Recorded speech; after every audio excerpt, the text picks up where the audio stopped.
Good morning, everyone. We'll call the meeting to order. Council is conducting this meeting in person and via conference call in accordance with the Municipal Government Act, Section 199. Council chambers is open for public attendance in person. However, councillors and members of the public may still join meetings remotely using our current teleconference process. If the meeting is recessed, callers will be put on hold until the meeting reconvenes, with the exception at noon, where callers will be asked to call back in. This helps with call quality. Please note that this meeting is being recorded and may be uploaded to our website and/or social media. To eliminate background noise, please mute your phone during the meeting. We also ask all attendees to mute their devices to reduce disruption to the meeting. Everyone has a right to be present at council meetings and council committee meetings. Any attendees that are considered disruptive to the progression of this meeting may be removed at the discretion of the chair, as per the MGA Section 198. We thank you for your cooperation and understanding. We have an agenda before us. Does anybody have any additions or changes?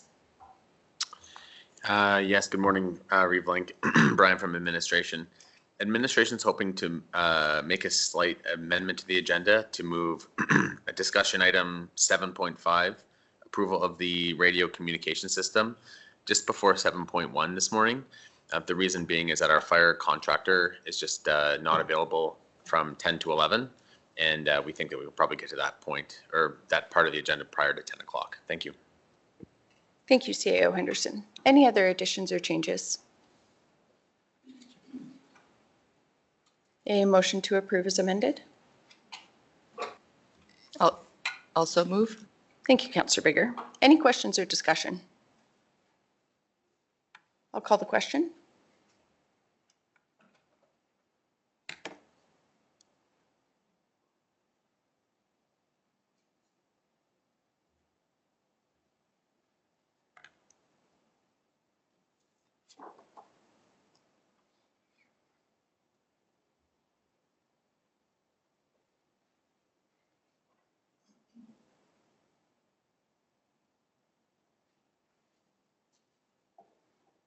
That motion is carried.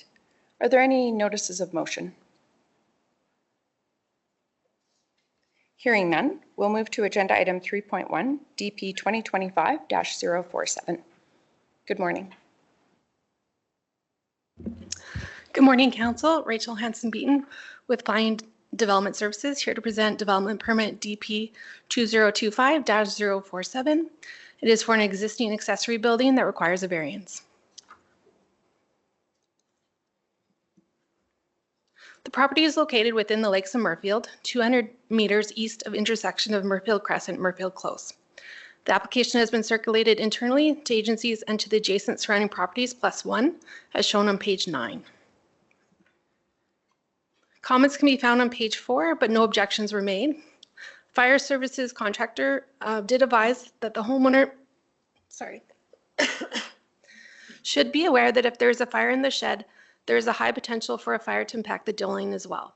This will be forwarded to the homeowner if the permit is approved with the variance. Page 10 shows the site plan. This application is to address a non-compliant building located on the subject lands. Structures less than 100 square feet do not require a development permit, provided they meet the required setbacks. A compliance review identified that an existing 1.83 meter by 1.6 meter shed located on the parcel requires a variance to the setback requirements of the land use bylaw, as it is located 0.97 meters away from the dwelling instead of the required 1.52 meters. Page 11 shows a picture of the shed. In order to be compliant with the current land use bylaw, there are several options. The shed may be removed from the parcel, or as the structure is under 100 square feet, it may be moved into compliance, or the approval of the development permit with a variance to the setback is required. The applicant chose to apply for a development permit with a variance. In conclusion, staff recommend that Council approve DP 2025-47 for an existing accessory building requiring a variance subject to the conditions 1 through 3 found on page 3. The proposal generally aligns with the South Saskatchewan Regional Plan, Regional Growth Management Strategy, the Rocky View County Intermunicipal Development Plan, Municipal Development Plan, the Lakes Murfield Aerial Structure Plan, and the Land Use Bylaw. Council has the standard 3 response options found on page 6. This concludes my presentation. Please let me know if you have any questions. Thank you.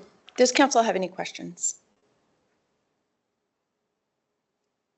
Council's wishes. I'll move that council approve DP 2025-047 for an existing accessory building / structure requiring a variance subject to the following conditions 1 through 3 in the package. Thank you, Deputy Reeve Clausen. Any questions or discussion?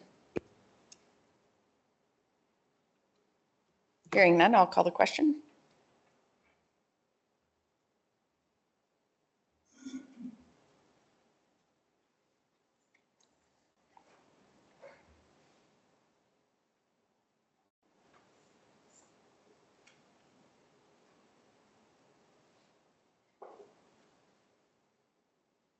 That motion is carried. We have no presentations or delegations today. We'll move to agenda item 5, consent agenda. Council's wishes.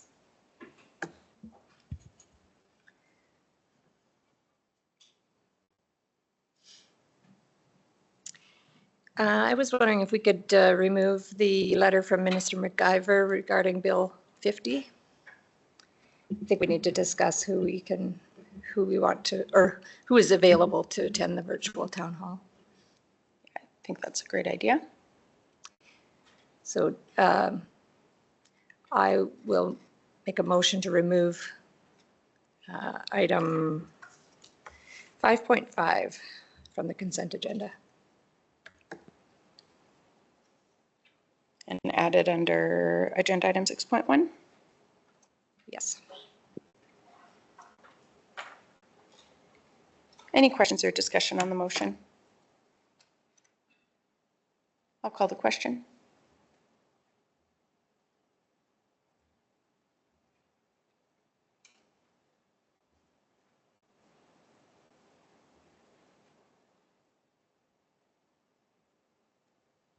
That motion is carried.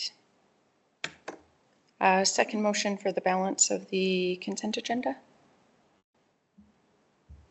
I'll move that we approve the April 15, 2025 consent agenda as amended.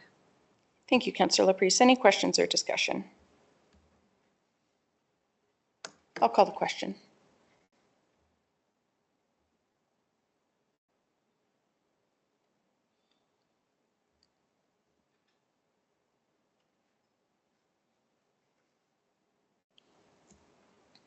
And that motion is carried. On page 32 of the agenda, it indicates there will be a town hall virtually tomorrow evening at 6 p.m. And the county can designate representatives to attend.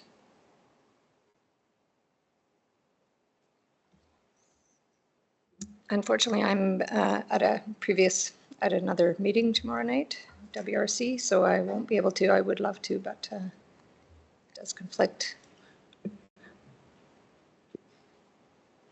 I should be available and could join the town hall. Seems like there are some significant changes they're proposing, so it would be good to, understand how it will all work.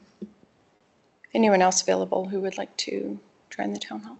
I can attempt to see how I can juggle things. Okay, anybody else? So perhaps a motion directing administration to respond to the minister's office with Reeve Link, Deputy Reeve Clausen, and Councillor Kester as representatives for Wheatland County. If somebody is. So moved. Thank you, Deputy Reeve Clausen. Any questions or discussion? I'll call the question. Oh, sorry. You let us know when you're ready.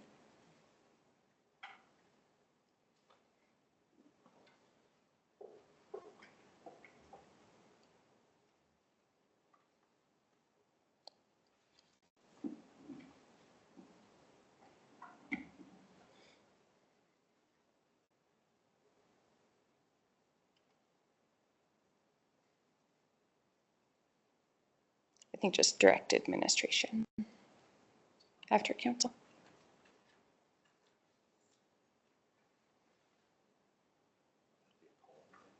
Yeah. They usually actually call you. Yeah.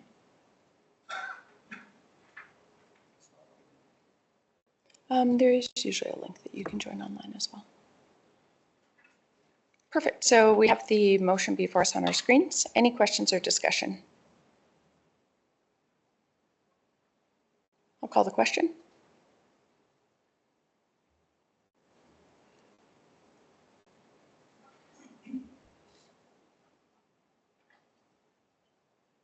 That motion is carried. We'll move to agenda item 7.5.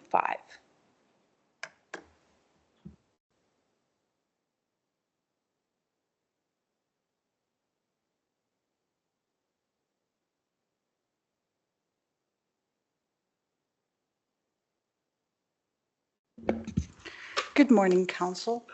Sherry Bars here today with Corey Adamson from Administration to present two options for improving Wheatland County's radio communication system. This presentation is in response to Council's direction under Resolution CM 2024-11-53, which was passed due to ongoing safety concerns with the current system. The report is found on page 54 of the agenda package. We also have Thomas Jukes on the line to answer any questions Council may have.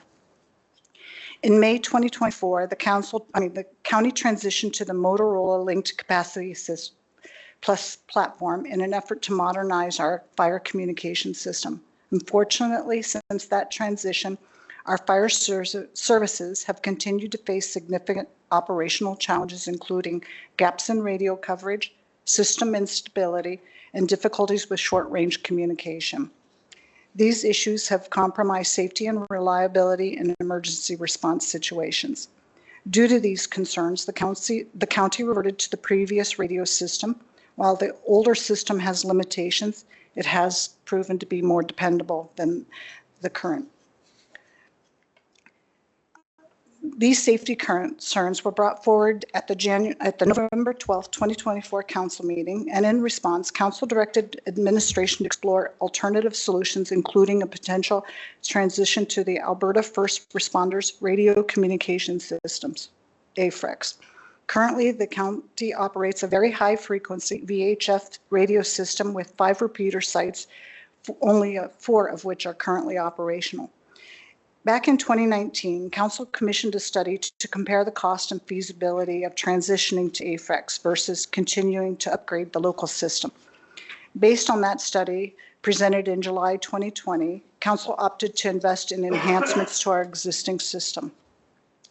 From 2021 to 2024, the county made several upgrades, including adding repeaters, constructing towers such as the Hammer Hill Tower, and establishing a private microwave network with cellular backup.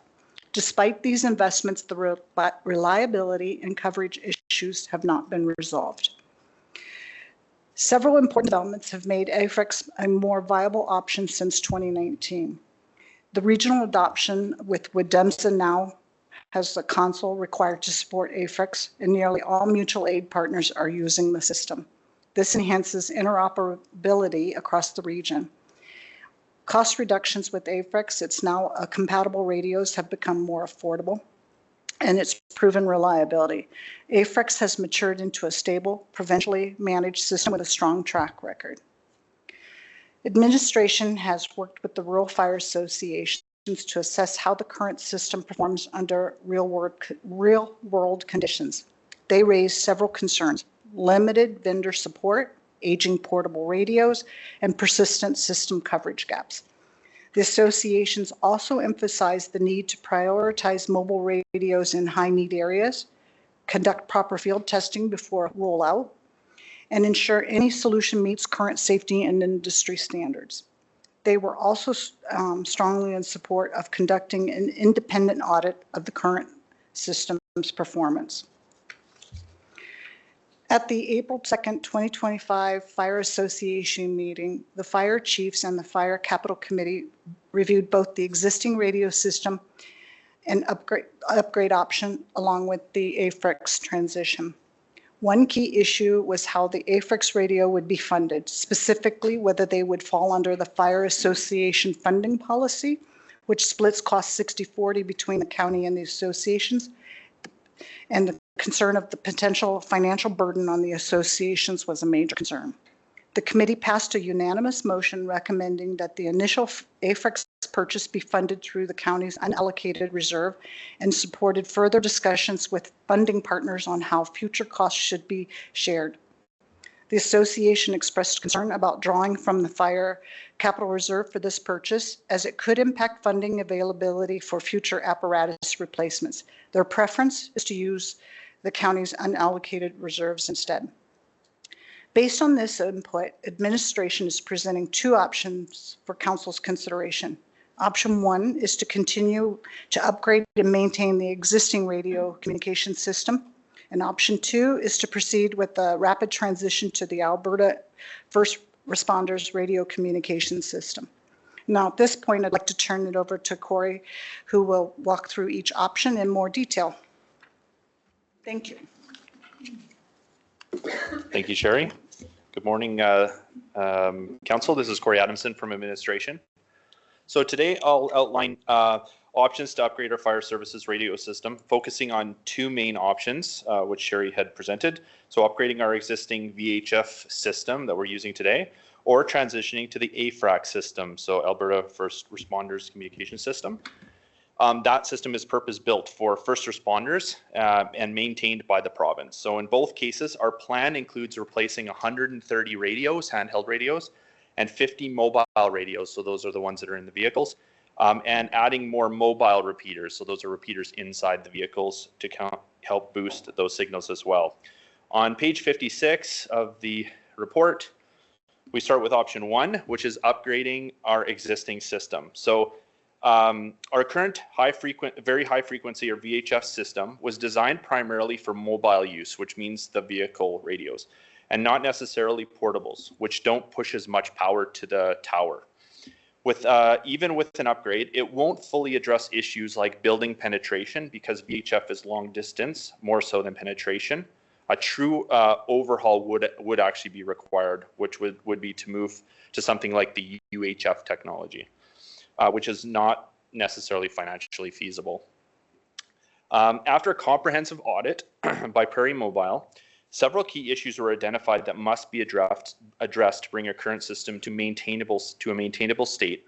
That includes replacement of our radios. So the average radio is approximately 14 years old, which is well beyond the 10-year recommended replacement cycle.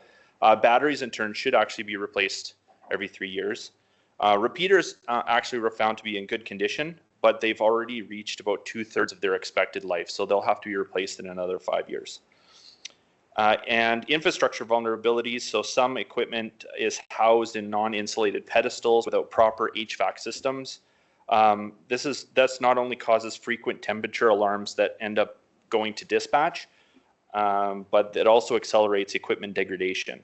So currently only one tower has a properly insulated shack. Other tower shacks are in poor condition and need replacement. Upgrading to insulated shacks with proper HVAC is recommended. Of course, a monitoring system is critical to be installed, especially during the winter, when basically contractors need a warm, safe environment to work in, and also increase that longevity with the equipment inside of it. Additionally, Fire 5, which is our Carsland area, lacks a dedicated tower. It's hampering its communication there, and of course leaving that department exposed. The system's network is slow and has led to challenges with delays on the radio, and so the towers require a better point-to-point networking system.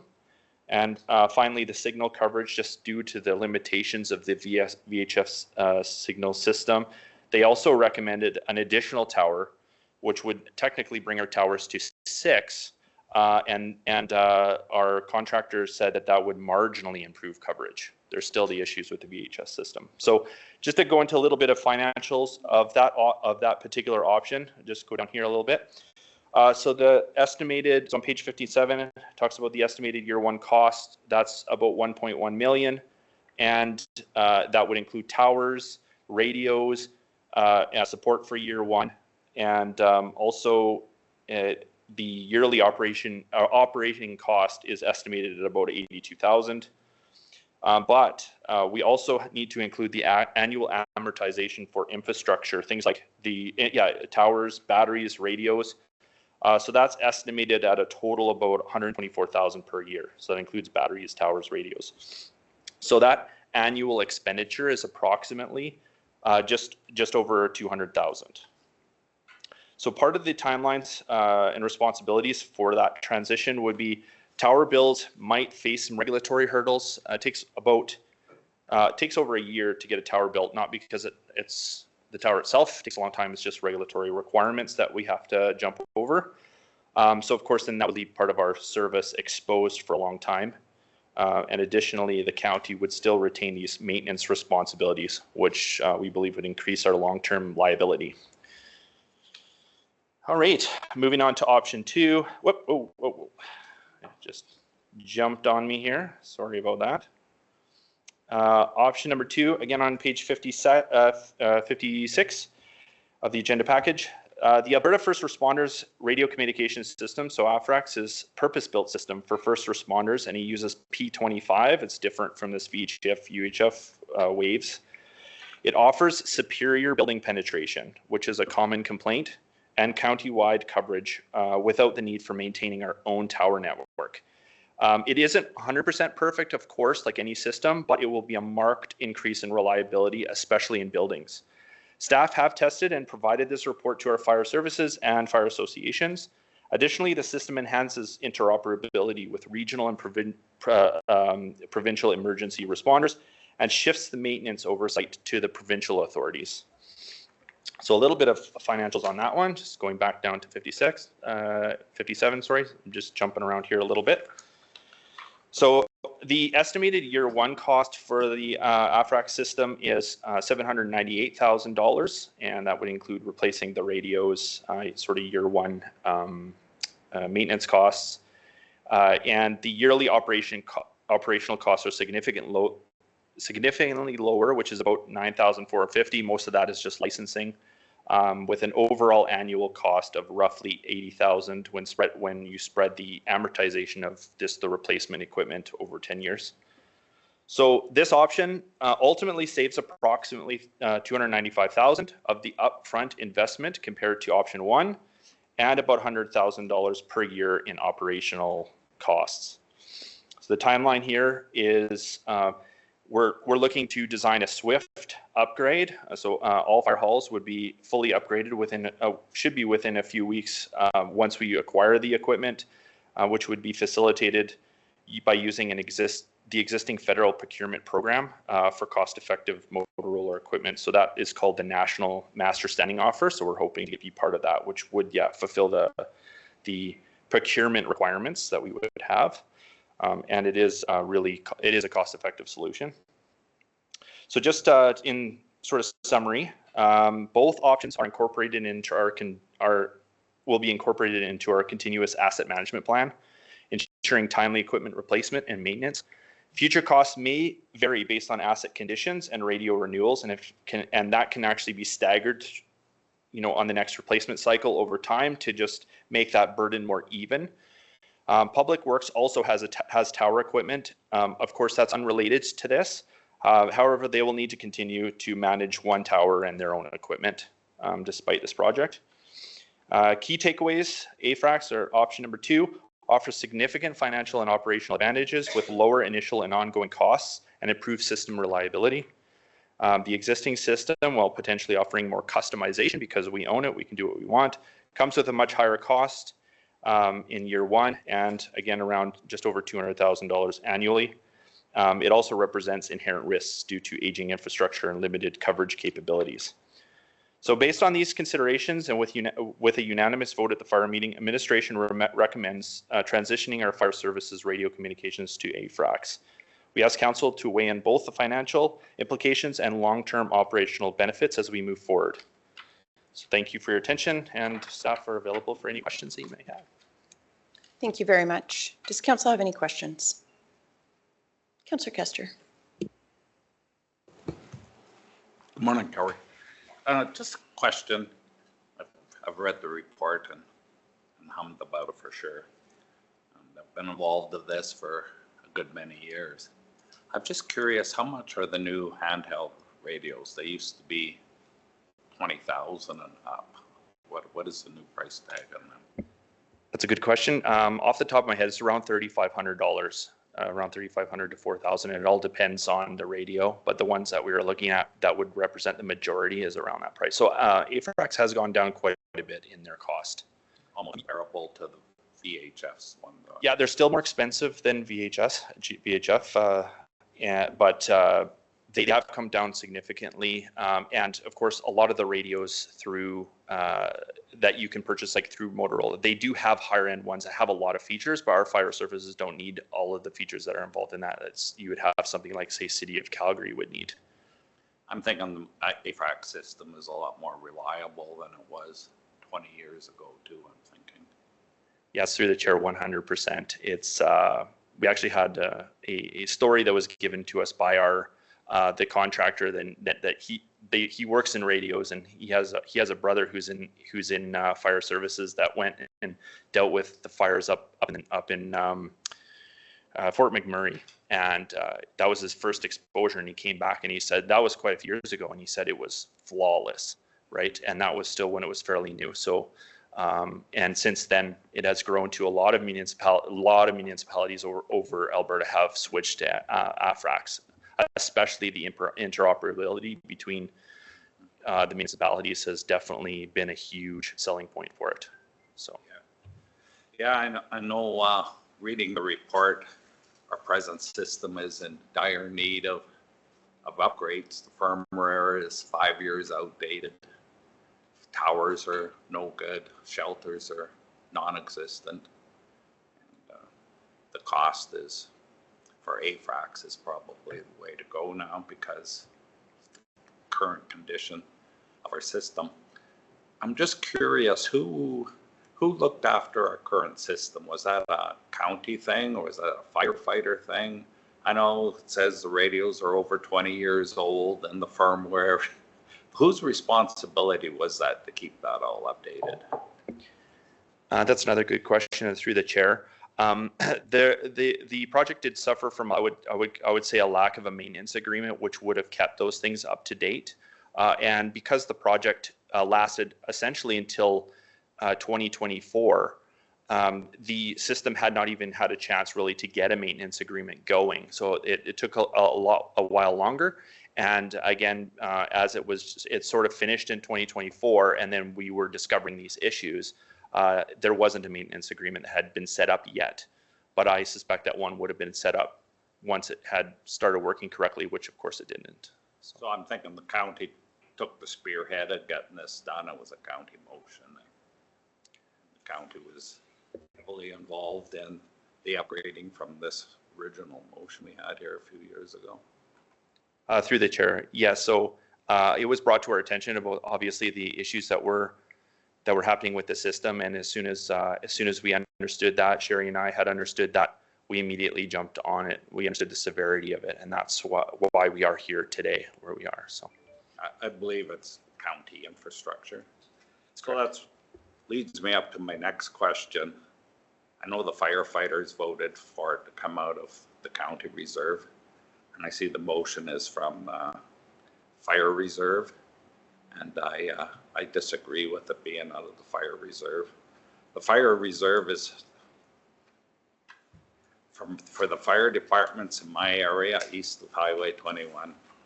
They pay 40% of any capital purchases. I don't. And the firefighters that are under the county umbrella, the county pays for it virtually it all. Some 60% comes out of the fire reserve, and then 40% comes out of general taxation. And I find that extremely at a disadvantage for the rural fire departments. They are on a meager string right now, and I know one of the departments has a fire truck. I believe it's ordered, and to come out of this fire capital, and you can't buy radios on a truck with totaling probably $1.5 million when there's only 800,000 in the reserve. So I'm not in favor of that. If it was to come out of that reserve, I think the prudent thing for council to do would be to transfer $1 million one-time top-up to that reserve out of our reserves. And this is a county-wide thing, and to make it a fair playing field, we can't expect our volunteer firefighters to fund this. It's too much. And just to give some history here, the way I understand it, these radios that a long time ago were put in with the county in mind for public works. I don't know if we're going to keep any of these around for public works, or are we going to transition them into AFRAX too, and then just remove all this old radio. Thank you, and through the reef. So those are great comments. I just wanted to just touch on the reserve a little bit. So currently, the current balance of the reserve is about 5.4 million, and we've already have some funds spoken for. So by the end of 2025, that'll be estimated at about 4.4. Those are fully funded within like through taxpayers. Like there's no split. So it's the recommendation on this particular resolution is not to do a split. It would be funded 100% by county funds. Of course, then through the fire reserve, which helps us, and maybe Joel can provide a little bit more details on that. But that would be the typical way you would do that, of course, from an accounting purpose, and those funds are already spoken through, I guess, through the taxpayer levies. So yeah, maybe Joel, I don't know if you want to explain it in more detail, but that will hopefully answer that particular question. And maybe I'll move on to your second one there.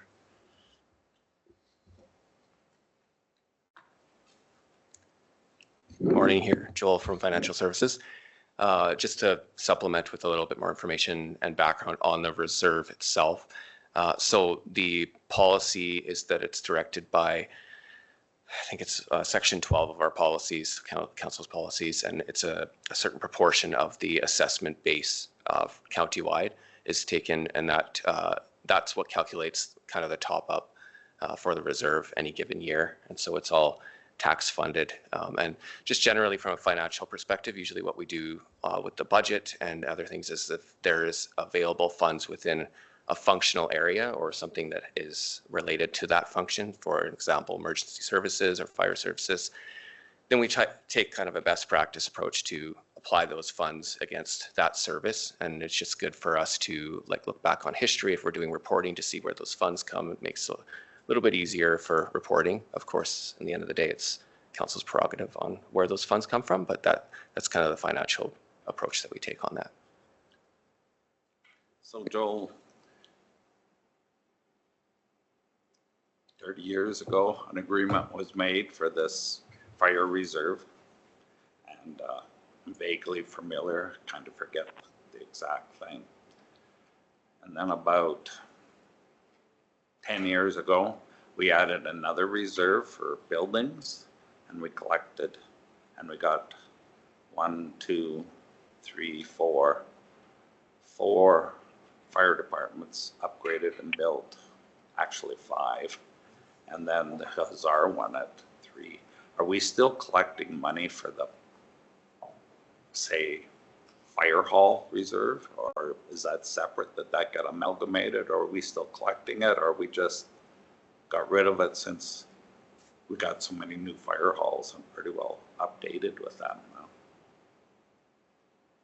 now? Through the chair, so in my time here, what I've seen is that we have a consolidated fire capital reserve, and it's just been funded through the policy tax method. I'm not sure if maybe CAO Henderson has some more history on before that time, but that's my understanding. Yeah, so just to the chair, I think there was at one point council direction or fire capital committee direction to split the reserve into 2 different, like just internally in that reserve. A new reserve wasn't actually created, but just like internally in that one, it's just kind of separate them both out. But yeah, it's there. The fire capital amount balance in 2024 from 2023 grew like $1 million. It's on our financial statements, but yeah, it's all there. We do collect it. we kind of just try to keep them separate internally, and it's not too bad.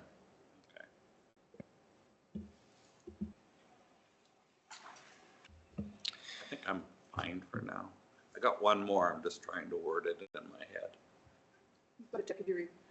Deputy Roof Clausen, Councillor Laursen, were you indicating you wanted to speak? Thank you for the report.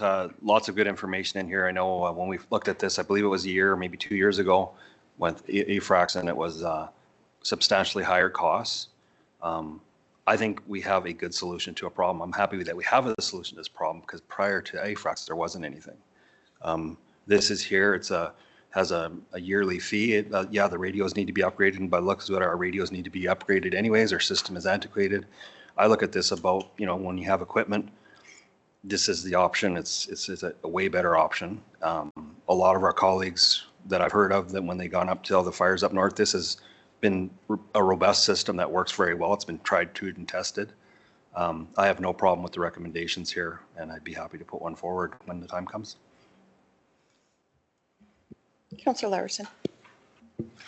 So my question is why the change from taking out of county unallocated reserves to the fire reserves? The fire associations were not particularly in favor of this. I was just at the Dallam annual general meeting, and there was representatives from Rockyford and Rosebud there as well. And they were actually happy with the old radio system that they'd like to go back to. But they thought if it was being funded out of unallocated county reserves and it wasn't anything to do with the fire reserves, they would be in favor of it. So now what I'm hearing is that what the associations voted on has actually been changed now to come out of a different allocation. So I would like to get an explanation on that because they're not in favor of that. Yeah, thank you, and through the chair to Councillor Laursen. So the recommendation was in the report that they had recommended that that it come out of I can't remember the exact wording. Unallocated county reserves or something to that effect. Yeah. So and it is just because as internally, just the way we normally operate, we would recommend that it would come out of the reserves. Of course, it is up to council where that money would come from ultimately. We just follow this. We would follow the standard practice that we would according to the policies of reserves, and then that's what we would normally recommend. But of course, yes, it would be up to council where you would like to pull those monies from. It just seems to me that if we're changing where it's coming from based on what the fire associations approved, then we should really go back to them and say, are you okay if it comes out of the fire reserves as opposed to unallocated county reserves? It just doesn't make sense to me. So through the chair to council, we had discussed all along, it was presented it would come out of fire capital reserve. And then near the end in April, that it was voiced very heavily. They were concerned about that because of the depletion of those reserves.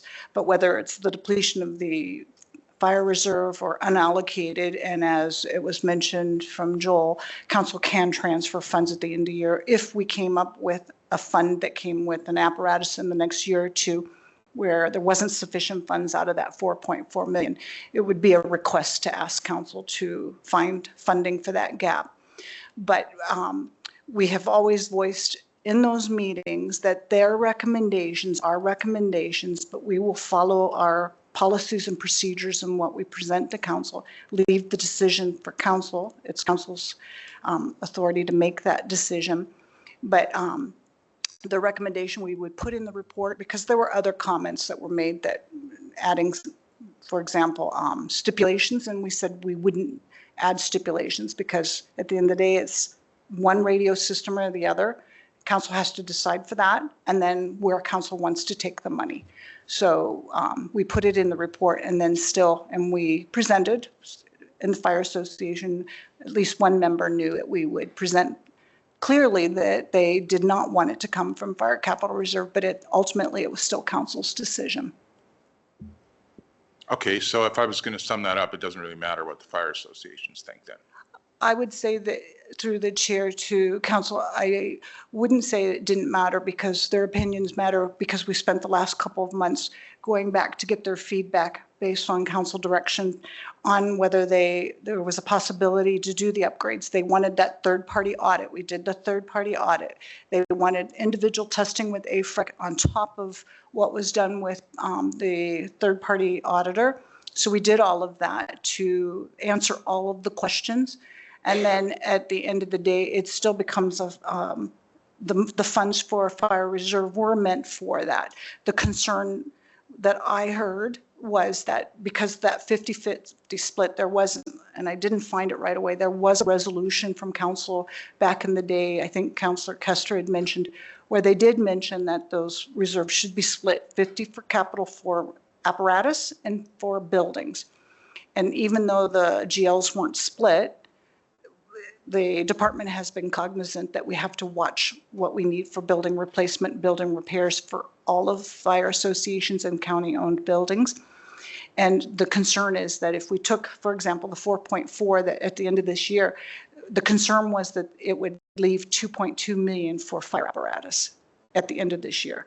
But I would say that when they discuss the long-term 10, 20-year capital plan, as well as for buildings, we can see what's coming online to, and that was the conversation we said we would have with the fire associations, was on capital replacement, the asset management, because the concern was how quickly we have to start the rollout within year 2 or 3 to start replacing, so we're not doing radios all at once. And then the concern was, are they paying 60-40? Because is it considered a large capital, how that policy affects the associations. And we said we would start working on updating that policy and going back to the table to have that conversation so they're aware of how it impacts their budgets. So we've been working with them and trying to answer everything they have, but I would still say that my responsibility in the motion is still to council with respect to their motion.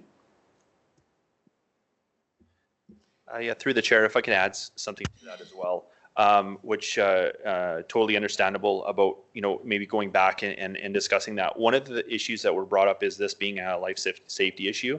And so we've taken it very seriously to try and get this done as quickly as possible. And those discussions will take longer, and just getting a solution done will just take longer, basically. So essentially what we would like to do is hopefully what's been presented to council today will be enough to make a decision, and then whether or not you want to take those from the fire capital or unallocated reserves be fully up to council. So, and we'll support whatever decision council makes. And I can say the associations don't consider this a life safety matter. They don't think there's that much wrong with the old system, but that's just what I got at the annual meeting. So We'll move to Deputy Reeve Clausen and then Councillor Kester. Thanks again. I look at this as a whole system for the whole county. We have a system that we've put money into, and I'll say it's a dead horse. I was here before when we put money into it, and now it's unfortunate we hear that it's not working. But AFRAX is a system that is Alberta-wide paid for, and we just have to buy the hardware to it. This is a capital project. If you don't have a radio, the fire truck is meaningless, because if you can't get the call and you can't go out, and those firefighters on the ground have no way of inside a building talking to somebody, that is absolutely firefighter safety. These people are volunteering for us and or paid firefighters through a way. This is a tool that's going to save them and give them a better way to go. This is a better technology and actually cheaper than what we can do. That is, for me, all day long, an easy decision to make. If you can get better service for a better price and offset your costs, your ongoing yearly costs are $10,000, I think, or less, for basically a fee right at the moment. Maybe the province will change that in the future. And I think all of our colleagues around here use this. If I could make a motion. I'll make the motion that council approves allocating the up to $920,000 from the Fire Capital Reserve Fund for the purchase and implementation of the Alberta First Responders Radio Communication System, AFRAX. Thank you, Deputy Reeve Clausen. And I got to stress this is about people on the ground. There's other departments that I've heard of in Carsland that have no radio coverage whatsoever. This will give them that coverage. And we don't have any towers. We don't have anything like that. All that is taken away from us. It's a great option. We'll move to Councillor Kester, then did you? I'm not debating the safety, the price, or the merits of AFRAX over the other system. I alluded to the fact that our current system is outdated, old, and I'll go almost as far as saying decrepit. And to replace it or fracas, it's much cheaper to go to fracas because of cost reductions in the service. What the question about for me is reserves. It's always about reserves. This county had considerable reserves. Fire, 30 years ago, a deal was struck with all 9 fire departments in the county, and they set up this structure for reserves, not so much for reserves, for paying the way because of the cost. A few years ago, 2 fire services couldn't make a go of it anymore, and they were broke basically, and they become underneath the county umbrella. Since then, another one went broke and couldn't run it, and come under the county umbrella. And another one just closed the doors. And we got, what, 5 left that are still on the old thing. And they are strapped thin. I asked, and staff's working on it, taking money or taking figures out of our recent audited statement and do a comparison with the 5 volunteer departments in comparison to the county ones and see what there is. So that's why I don't want to monkey too much with that fire reserve. I don't know what the future is going to be. I've heard from staff that council can move the reserve money around, and that's absolutely true. Our unrestricted reserve, if we council decides they could put it into the fire reserve. Council can also take the money out of the fire reserve and move it back to the unrestricted. That is fine.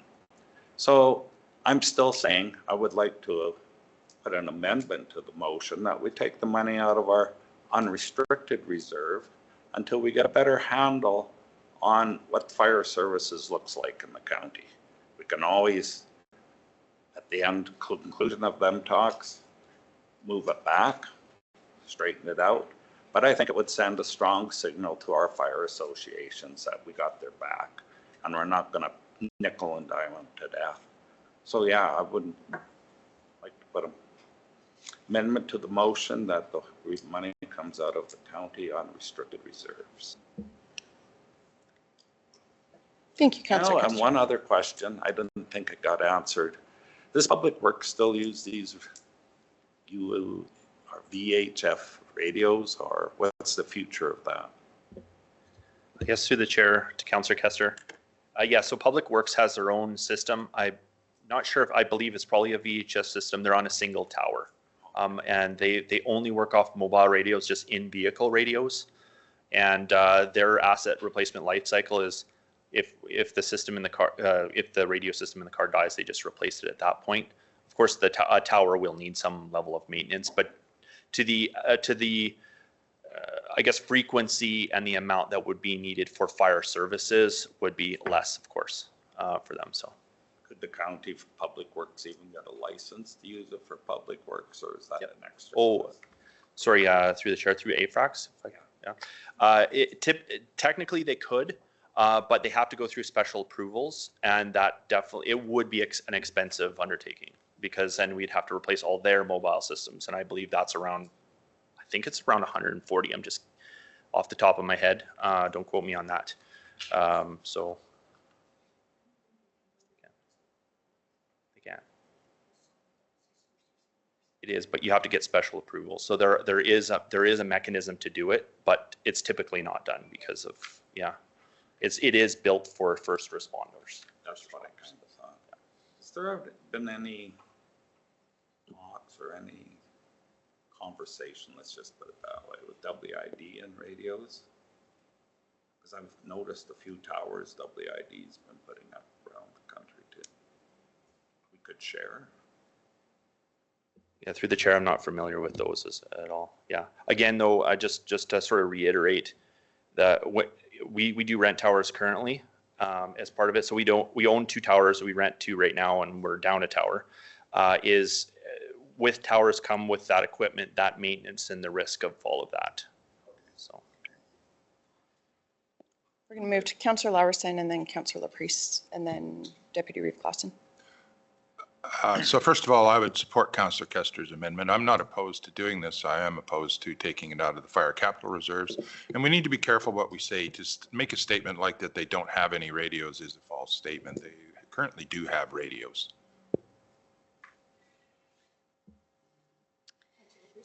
So I'm just trying to understand why the difference in the 2 reserves is important. Like, both are funded by our taxpayer assessment, like our tax money goes into these reserves, right? And we're not asking the fire associations to pay their 40%. Is that right? We're going to pay the full shot. So I just don't understand. We have a reserve for this specific purpose. Why wouldn't we use it? Countywide, half of the county is under the umbrella of the county fire departments. Those reserves had a strict formula on how to grow them. I don't know if that formula is still being followed or if it's still followed. Yeah, it's quite a recipe. Okay, so being ones that still follow that recipe have to come up with most of the things at 40%, and they plan for that in the reserves going down the road. Depleting this puts them, they're planning at a disadvantage. Now, I know council can top it up, but maybe, just maybe, if we leave it alone and the county pay for it, they can continue on making it work. Or they're a proud bunch and I commend them for it. But I don't want to make any decisions on that future of that reserve without doing a study on it. We can adjust it later at the end of the year if we want, after the reserve, after the question's been answered. Fine, but to do it before we do the study, I don't agree.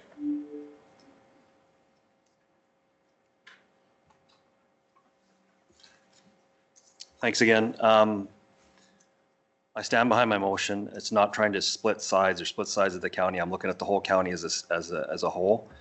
We have different fire departments, there's no doubt. We've taken over fire halls not by choice. It was by necessity because they failed for whatever reasons, and there's lots of different stories on that. I don't want these. I really appreciate our volunteer firefighters out there in the east part of the county. There's no doubt about it. This is going to give them a tool, a capital tool, which is what this is, that's going to give them better communication. It is a capital project. Radios are capital. We have more than enough in the fund to cover it. We can change that at a later date. If we get a report back from how things are funded and if they're underfunded, we can deal with that report. Right now, there's enough money in that funds to do this. It's not going to change anything that's currently on the path for funding.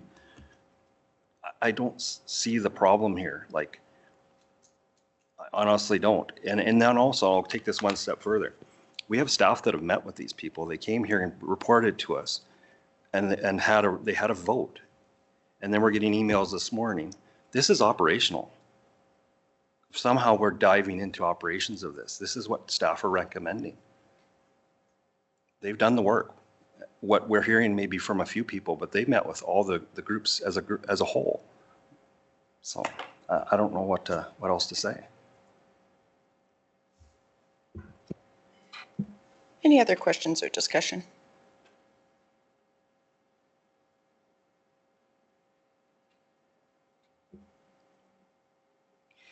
I'm with Councillor Priest on whether it comes out of general or it comes out of the fire capital reserve. We have public works reserves, we have office supply reserve, we have many reserves. We do appreciate our volunteer firefighters and the associations, and total respect for them, and we are not going to let them go without something. I just know that we have reserves put aside for capital, and we're supposed to, it's just a bookkeeping thing to me. We are not going to, if we have to top it up, we top it up. We are not going to let them go without what they need. And I can't see anyone sitting in these chairs saying that they would.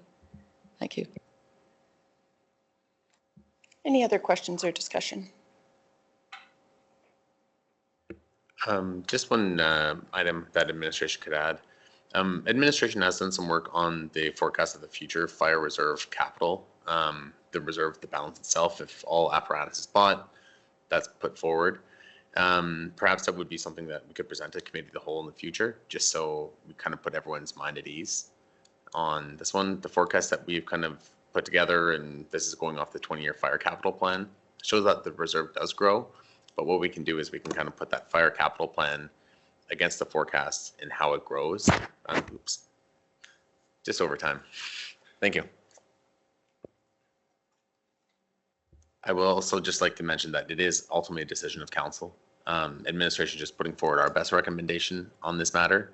And that's what we do. We chose to put forward is out of the fire capital reserve based on the policy. But of course, we can bring forward more information for council just so they can see. And if council doesn't like what they see at a future committee of the whole, they can direct us to do otherwise. Thank you. I appreciate all the work staff's done. I'm no way inferring that we didn't do a complete job. That's not my focus here at all. And I think committee of the whole, I'm anticipating that to be there, and we can get a full history of it, especially when we get your numbers on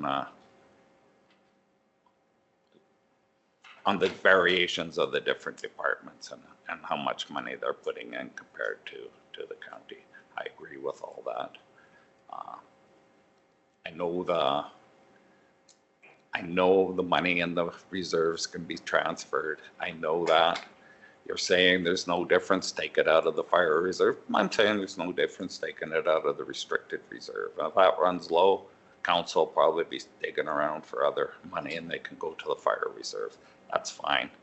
What I'm saying is for the fire chiefs had a meeting, they asked for it to come out of the unrestricted reserve. And I don't see a problem with it. We have money in both. We can cover it both ways. No problem. We run into problems in the future, we can have another talk with them. So it doesn't cost the county one single cent one way or the other. It's just something when Joel balances up his books at the end of the month, he knows which number to subtract it from. It's that easy. Councillor Eckert. Yeah, I'll be voting for this. I've read the report, and thank you very much for the report. It's very detailed, it's very informative. And I will be voting for this because this will be the fastest way that we can get radio coverage for our firefighters in the Carsland deal. So, so I will be voting for this. Thank you very much for your work. So first, I just need to check if there is unanimous consent for the proposed amendment. If not, we'll need to vote on the amendment. Is there unanimous consent? I'm seeing not necessarily. So first, we will vote on the amending motion. So the amendment is to change the allocation from the Fire Capital Reserve Fund to, would it be the unallocated surplus? Unrestricted reserve, I think, is what Councillor Kester is looking to get.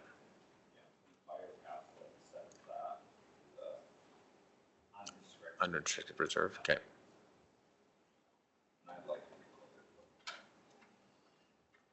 Do we have a GL code for that? I don't think the GL code would be necessary. I don't think. Like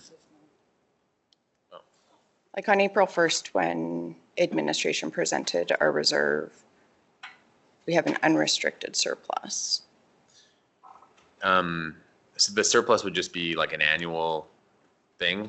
And then once that unrestricted surplus from that year just gets kind of moved into unrestricted reserves at the end of the year. So it just, the terminology from the accountants, as Joel would say, would just be the unrestricted reserves. Okay, perfect. Thank you. That's who we want to hear from. Thank you.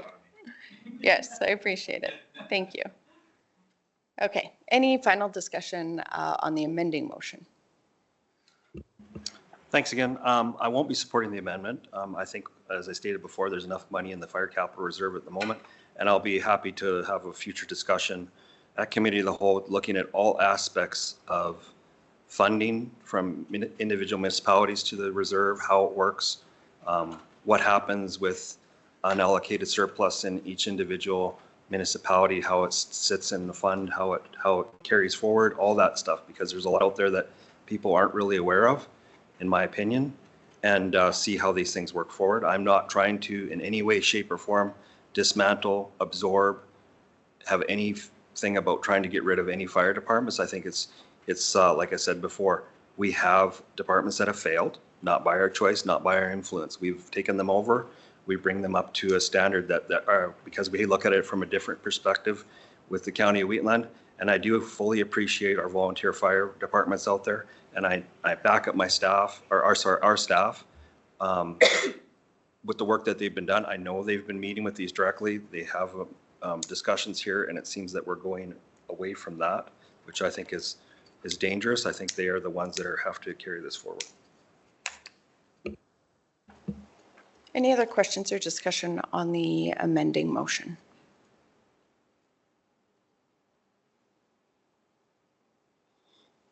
I won't be supporting the amending motion, primarily based on the rationale presented by administration, both through email correspondence with the Fire Association representatives that have reached out with concerns, and also in today's meeting. I do fully support a review of our policies that apply to this. So in both sections 2 and 11, our reserve policy, as well as the Fire Association funding policies, to ensure that we have alignment. Under our reserve policy, under section 2.9 under our policies, I see that fire capital as not specifically as a association reserve. It's simply titled fire capital. The purpose is to ensure that funds are available for capital costs such as equipment, facility upgrades, and improvements. But I do want to ensure that we are aligning with that section 11 as well, with how we're funding that fire capital reserve. And I do think it's really important that we see those projections on the reserve and ensure that we're adequately funding the fire capital reserve. I think it will take some collaboration, and I'm incredibly grateful for our Fire Capital Committee and the work that they do.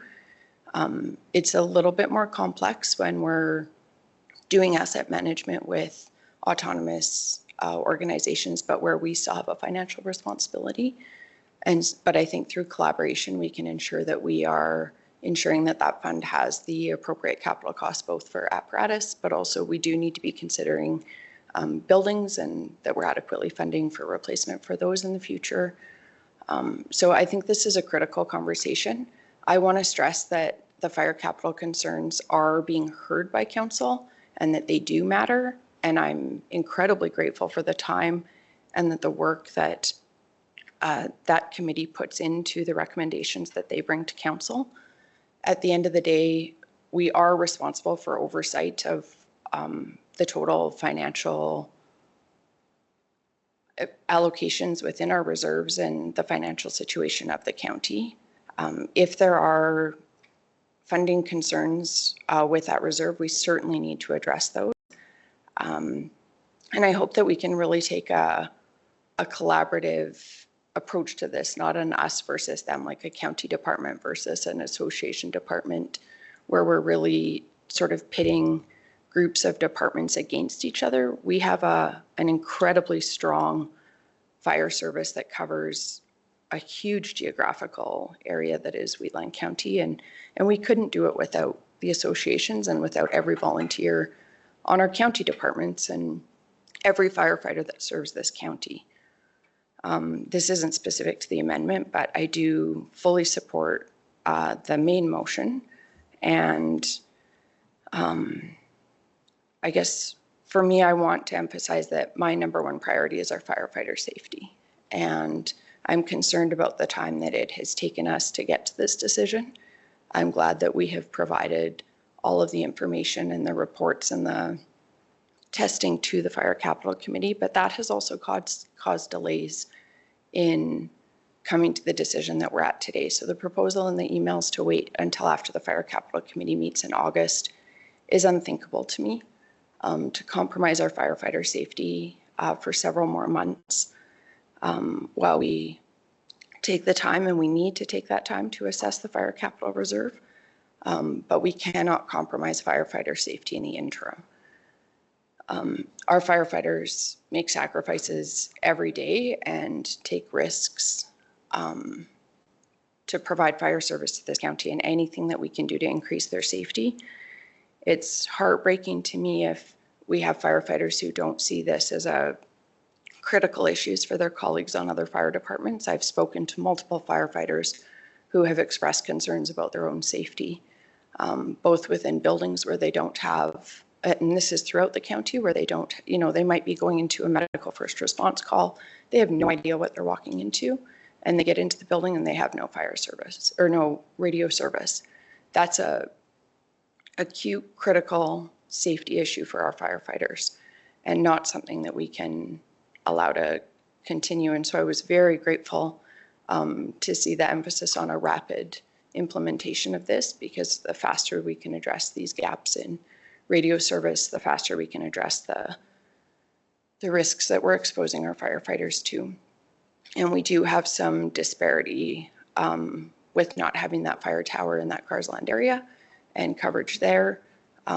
It's incredibly concerning. And that exposes every fire department to that risk because of the way our fire departments collaborate and work together and respond together to events. So it's not just Carsland Fire Department, they are exposed to that risk, but it's every department responding. And the maps that were provided by administration were excellent at, really demonstrating where we are lacking service, and it's significant. And I acknowledge that AFRAX isn't perfect, but it's a significant improvement, and incredibly grateful that Council is considering the full funding, and so there isn't that financial burden on the associations for the 40%. And grateful that I'm hearing some consensus around review of our policies and reserve allocation so that we can ensure that we are being responsible and planning for the future. The number one thing, I just want to thank the Fire Capital Committee and our administration for the collaboration on bringing this report forward.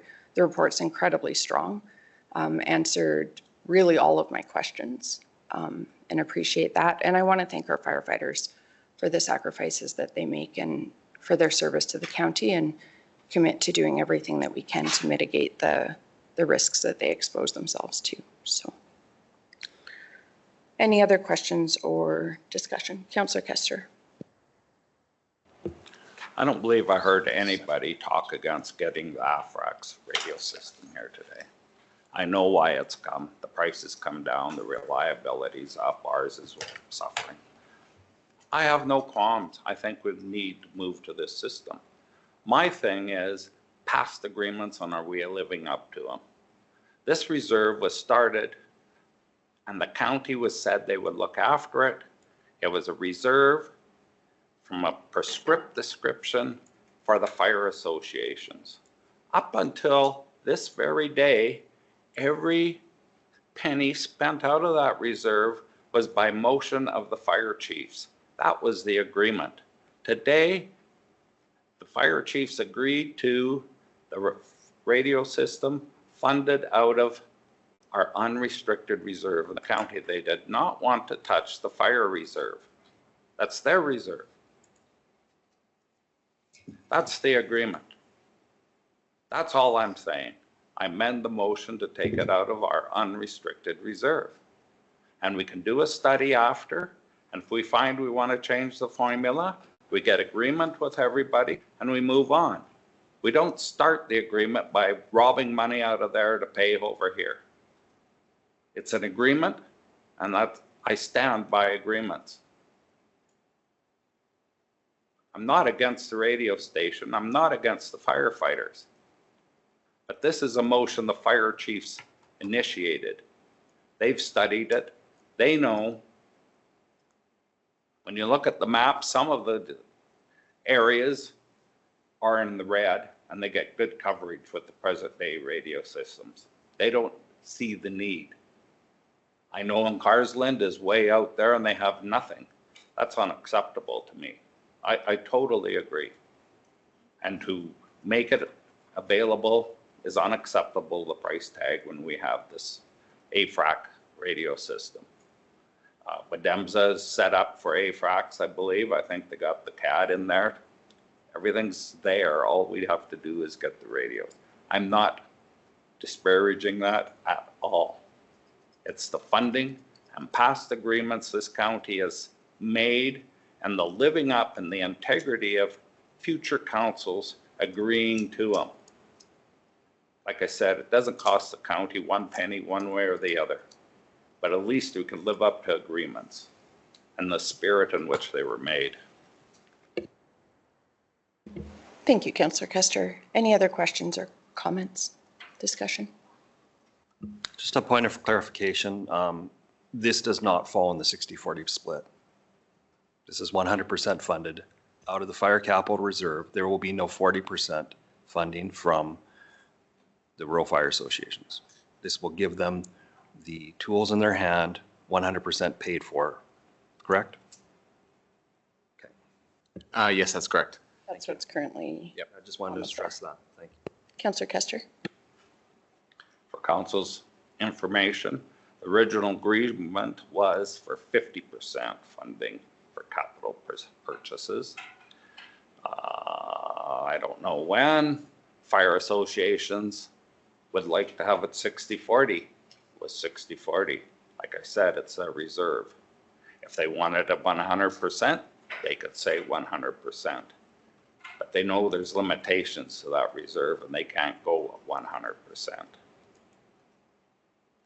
Like I said, it was an agreement, and I believe it's a signed agreement. So you're saying it's an agreement and we're agreeing to the agreement. We're in fact giving them 100%. We're paying 100%. I just can't get my head around what the issue is, honestly. And a study will be done and yeah, whether we pay it out of the account that is meant for this today, and then do a study that says something is off, then we adjust for it. I still can't get my head around why this is important. I guess what I'm saying, Shannon, is the fire chiefs make recommendations how that money's spent. They didn't make a recommendation that that money be spent on a radio system. Some of the fire chiefs are happy with the radio system they have now for their stations and their coverage area. Our job is to make it safe for all, right? I'm not debating that point at all, but an agreement is an agreement. If they went and moved to 100% funding all the time, that fund would not last a year. We would have to put more money into it. We Yes. have to look at the agreement. And that's staff's putting numbers together so we can make a fulsome discussion, committee of the whole. Right. At the committee of the whole, and we come up with a new agreement, maybe there is no more. And the county does it a different way, but it has to be an agreement with our fire associations.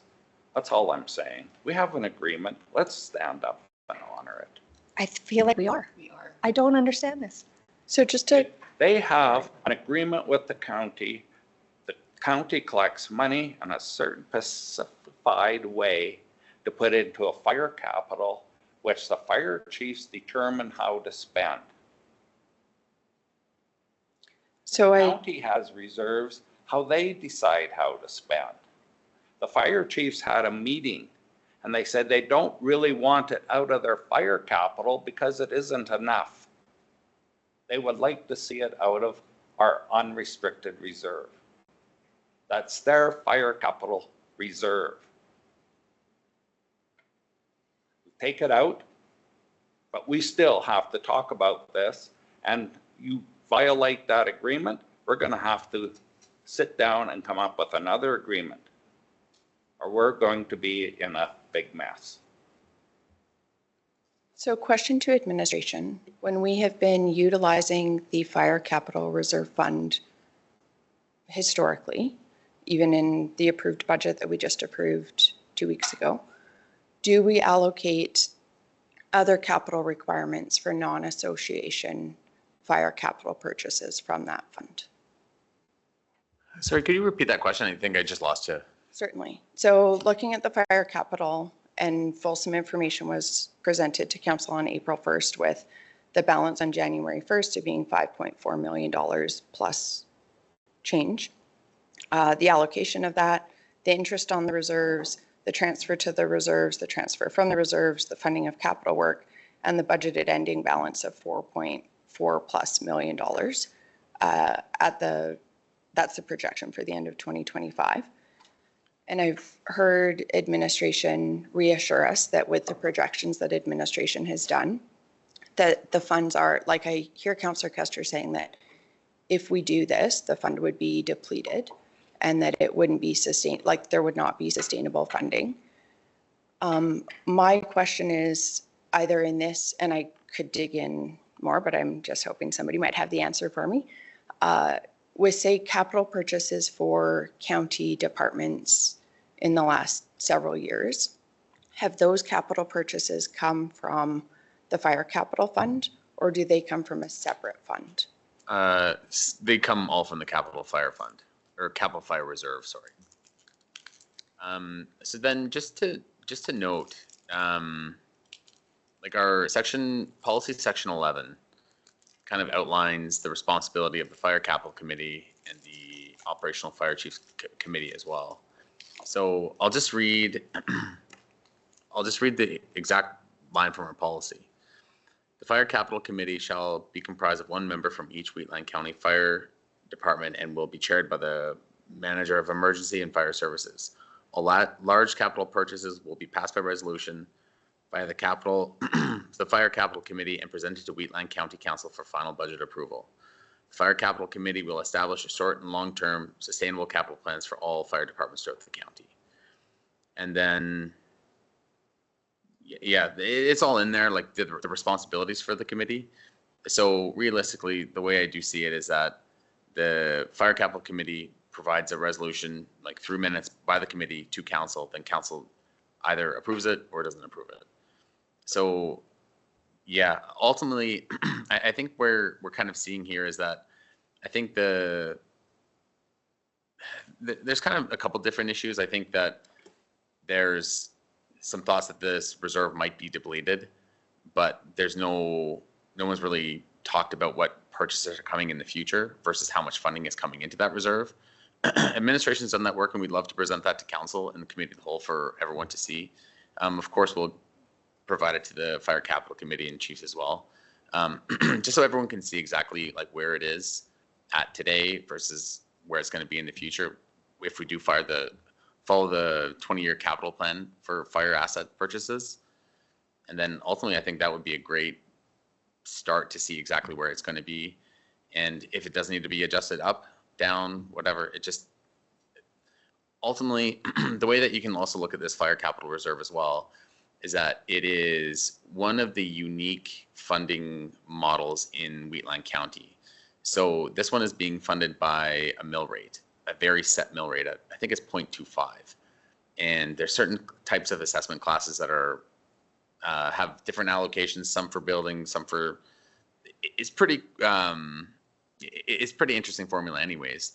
But what I'm kind of getting at is, as our assessment grows, which has been growing, this mill rate stays the same.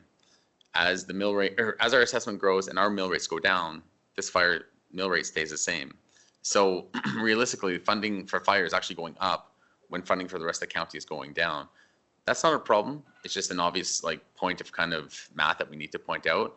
And of course that like funding models and formulas always get reviewed from time to time as well, just like the fire capital one did when it went from 50% to 60%, right? So all this stuff needs to be looked at. And it's almost a premature conversation to talk about it must be funded from here because you're drawing down this reserve. But the thing is, of course, you're drawing down the reserve for the capital asset purchase, but you don't know what's going to come in and what's going to come out in future years.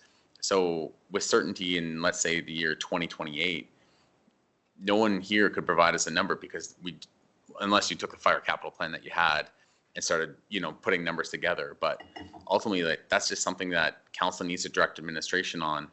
The fire chiefs also need some knowledge on as well, because this probably wouldn't be a topic of discussion if we had all this information in front of everyone. So that being said, of course, council can modify changes with the stroke of a pen.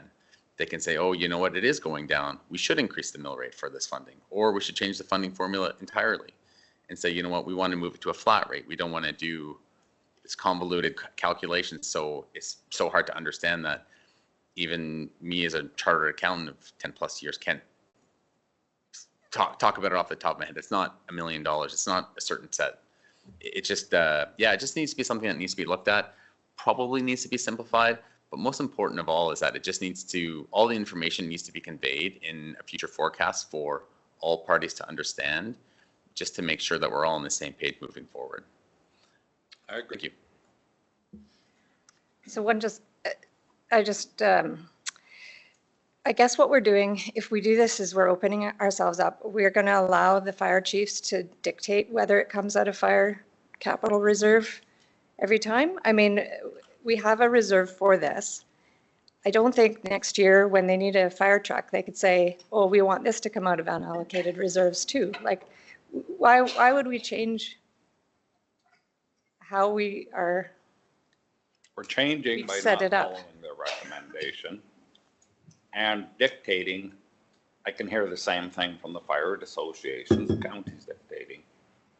Counties, fire associations, getting way off a topic. They pay for 60% from their fire reserve. County fire trucks pay at 60% from the fire reserve, 40% from the unrestricted reserve. They don't pay anything for their stuff. That's the discrepancy. Like Brian says, we need to sit down and inform council on what is going on here. We'll get some numbers and we'll do that.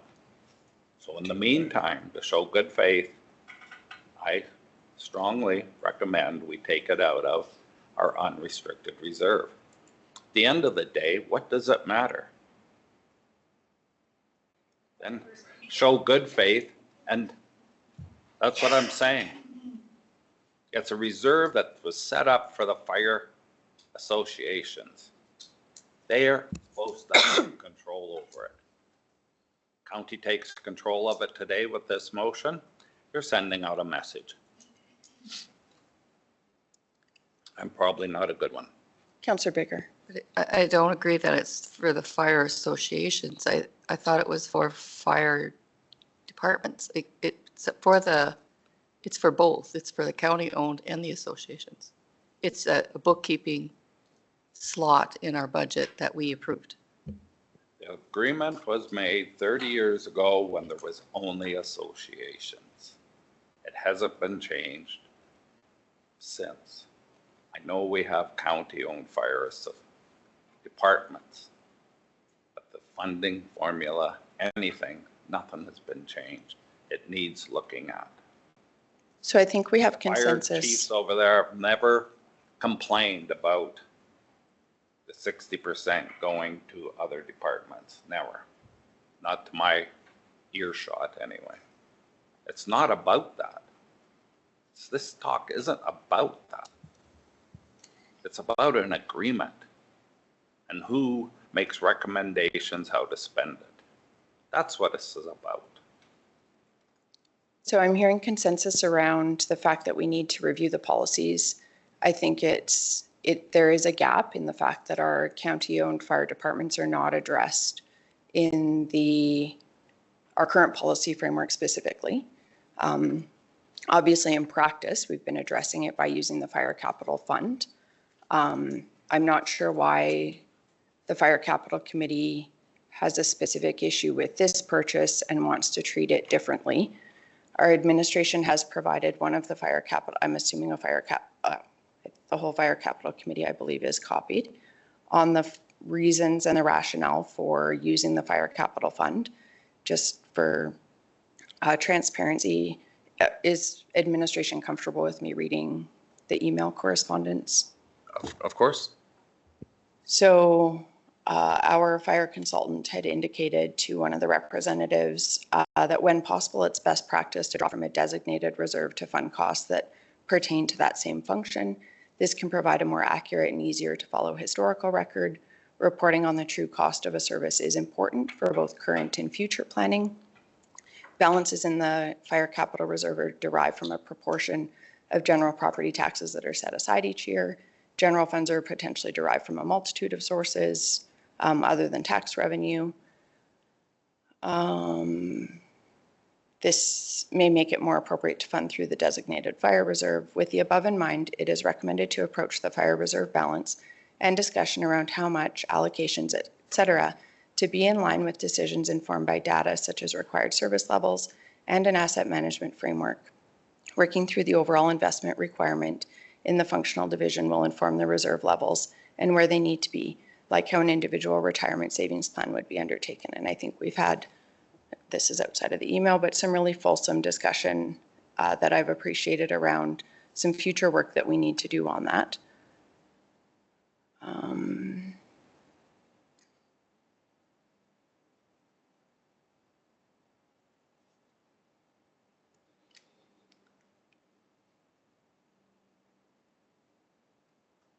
Yeah, so the rationale has been presented both to council, and I do think for future tracking, it is important that this expense come out of that Fire Capital Fund. I think it will make asset management easier, just that is documented, that was what this capital purchase was for. And then I think it's really clear that we need to do some future work on both council understanding the trajectory of that reserve, future needs for both apparatus and building replacement. I was really grateful to hear that we're going to have a plan in place to ensure that maintenance is done and that radios will be replaced on a schedule, and that will be entrenched so that we don't get into sort of this high risk situation again, and that AFREX maintenance will be done by the province and will not be a municipal financial responsibility. So I think there's a lot of upside to this. I will refute several of the statements you've made, Councillor Custer, and quite frankly, I'm disappointed that you're framing this decision in this way. We can strive to work collaboratively and respect both our associations and our departments who serve our county, or we can frame this in a divisive way. And I think it's disappointing if this is framed in a divisive from a divisive position. This is something that will increase safety for every single firefighter in this county, including those who have relatively good coverage with our current system in their association's territory, if you will, but they work throughout the entire county and they work outside of the county when they respond as mutual aid. The interoperability improvements and the increase to safety is critical for everybody. The other thing that hasn't been touched on is it is a very unique funding arrangement with the associations. And while they do provide 40% of the capital cost and the county provides 60% for those associations, if I'm understanding correctly, the associations assume full ownership of that asset. And that's why we operationalize our capital contribution. So with a 40% investment, the association is gaining 100% ownership of the asset with some caveats around disposition of the assets if there is the loss of another fire association. And I also want to stress, I don't know enough about the history of all of the associations that turned into county departments, but I do know that while financing and the responsibility for capital contributions may have been a factor, excuse me, there were significant other factors that contributed to the transition from a fire association to a county fire department. And a lot of that was around volunteerism and the ability to just maintain all of the requirements of an association. And that's from discussions with some of the folks who were involved in some of the associations that have transitioned to county departments. That is also why I want to stress how much I appreciate and respect every firefighter who serves this county and our fire associations who serve obviously both our villages and Wheatland County and provide exceptional fire service. Councillor Kester. I don't know what you get off saying I belittle and you have to belittle me in a public meeting. A public meeting is a place where people can voice their opinions. I did not belittle any firefighter in the county. I did not say anything. My only objection is to the funding coming out of our reserve. That is it. I did not belittle the firefighters. I did not say they don't need the radio. This talk has turned into something needed for our firefighters. I never once said we don't need the radio system. Never once. I'm saying where the funding comes from. And I have a right to speak my point at this table. You absolutely do. And if you're disappointed, well. And as Reeve of this county, I have a responsibility to ensure that Councillor Kester, I'm speaking. I wasn't done. I am asking for a interjecting. apology based on what I I'm can not say at this apologizing council table. for refuting on behalf of council statements that you have made. I didn't write down direct quotes that you made, but you've used words like robbing the reserve fund.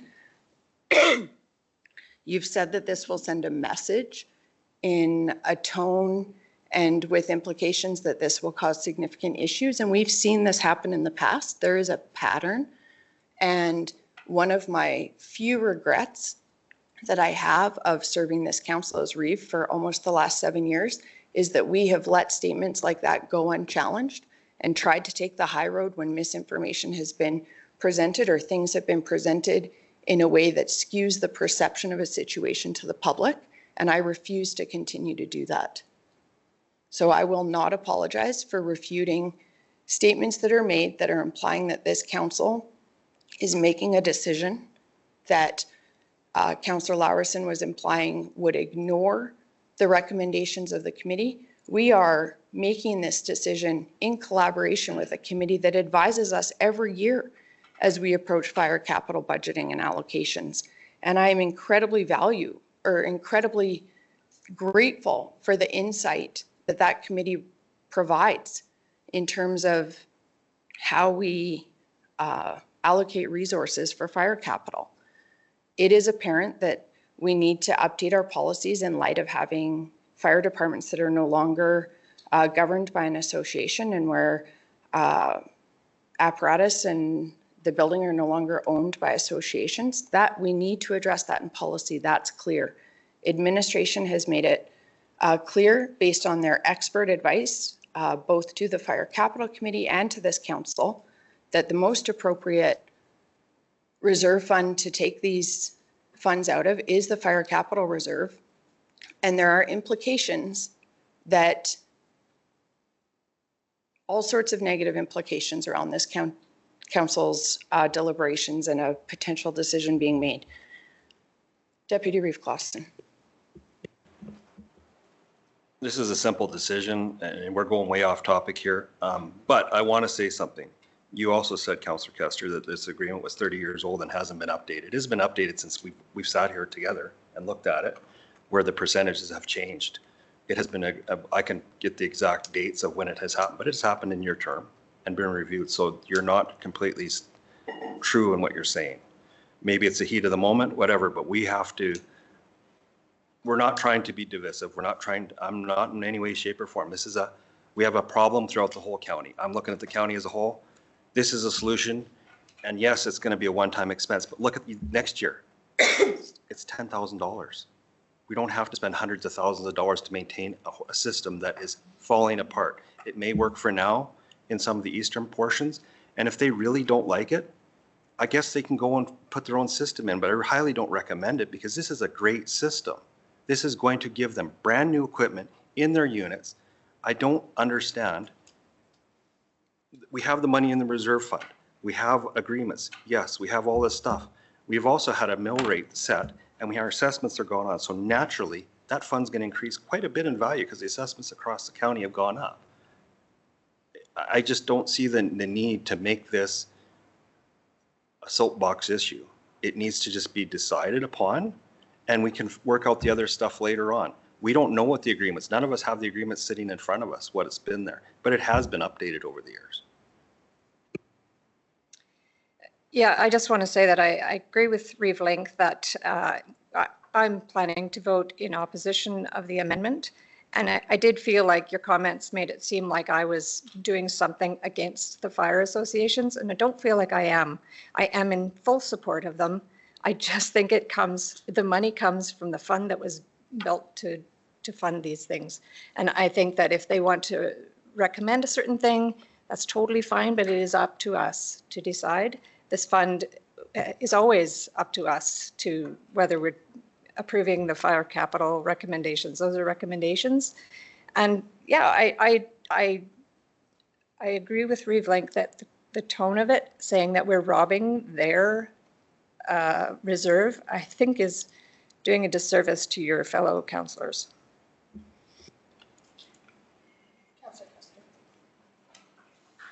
I'm only against where the money is coming from, which reserve.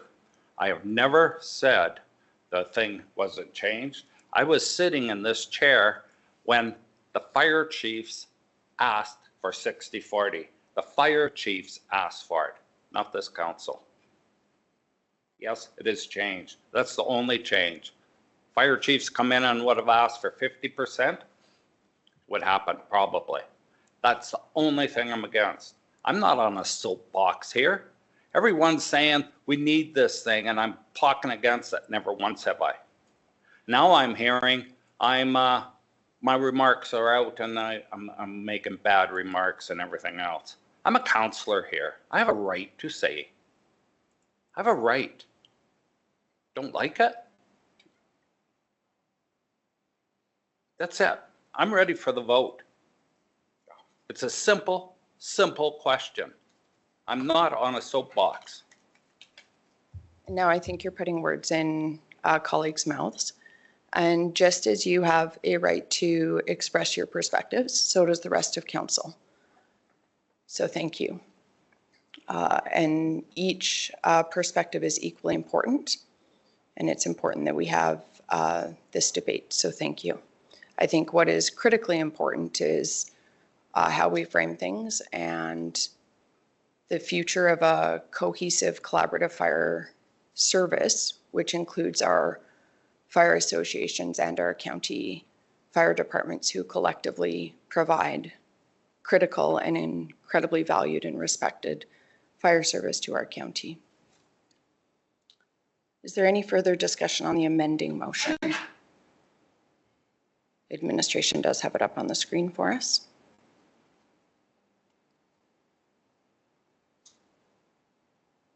If there's no further discussion, I will call the vote on the amending motion.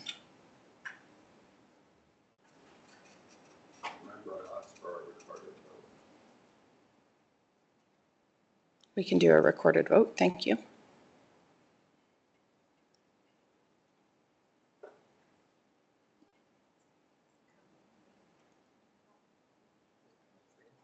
Hasn't yet.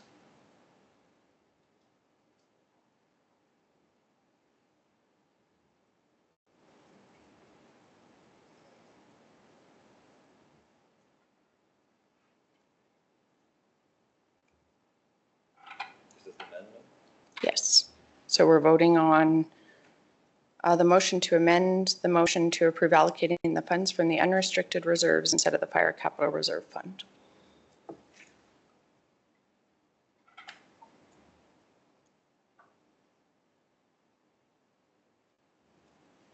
that motion is lost with Councillors Link, Eichert, Clausen, Bigger, and Laprise opposed, and Councillors Kester and Laursen in favor.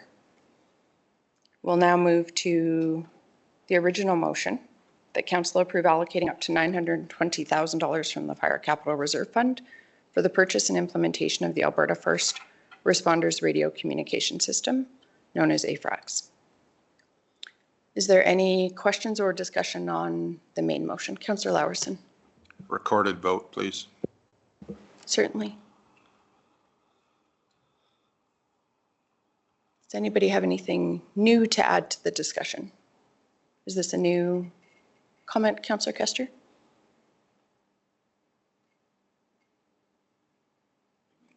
This discussion's just started on this motion. There has been some discussion on the motion. Certainly, please go ahead. It is kind of rephrased. If there's a comment you would like to make, please go ahead. I'm not against the radio station apparatus, the way it was presented. I thought it was professionally done, thanks to staff. I'm against where the money's coming from. But in the discussion here with staff and bringing it back to committee of the whole where we can look at the agreement and we can recommend or refine our reserves. If council in good faith can do that, then I can vote for this motion, fully realizing that after discussion, that can be adjusted at any time. And I believe, since we're not following protocol, this decision has to be relayed to our fire chiefs. And I think they should be brought part of this discussion. Maybe we could have a couple in at our committee of the whole and get their perspective too. But I can agree to the motion because we need the radio system. And we'll look at it in the future.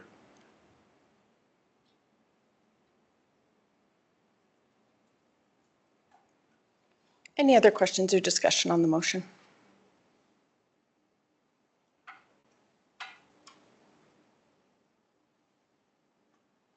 Councillor Laursen. I agree with the radios. I know we need them. I just don't agree with where it's coming out of. So that's where I still stand. Thank you. Any other questions or discussion? Hearing none, I'll call the question.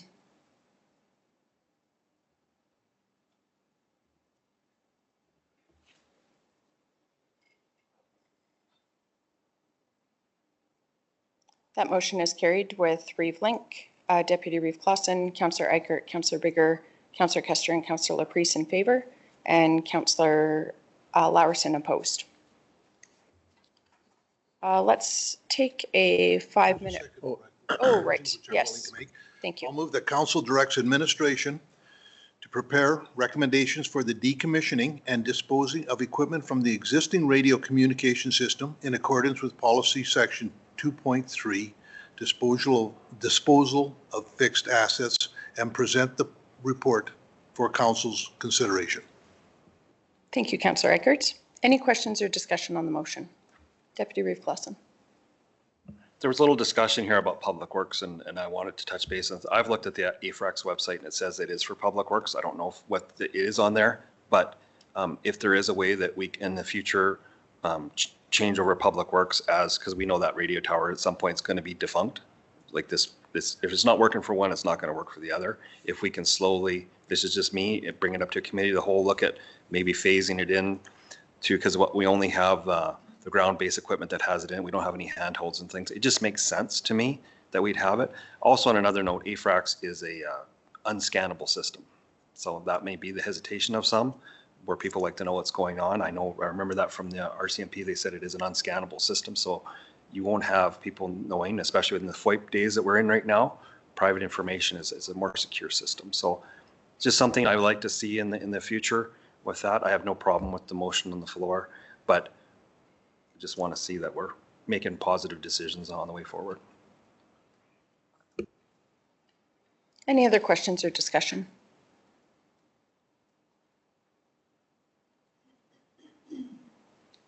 I'll call the question.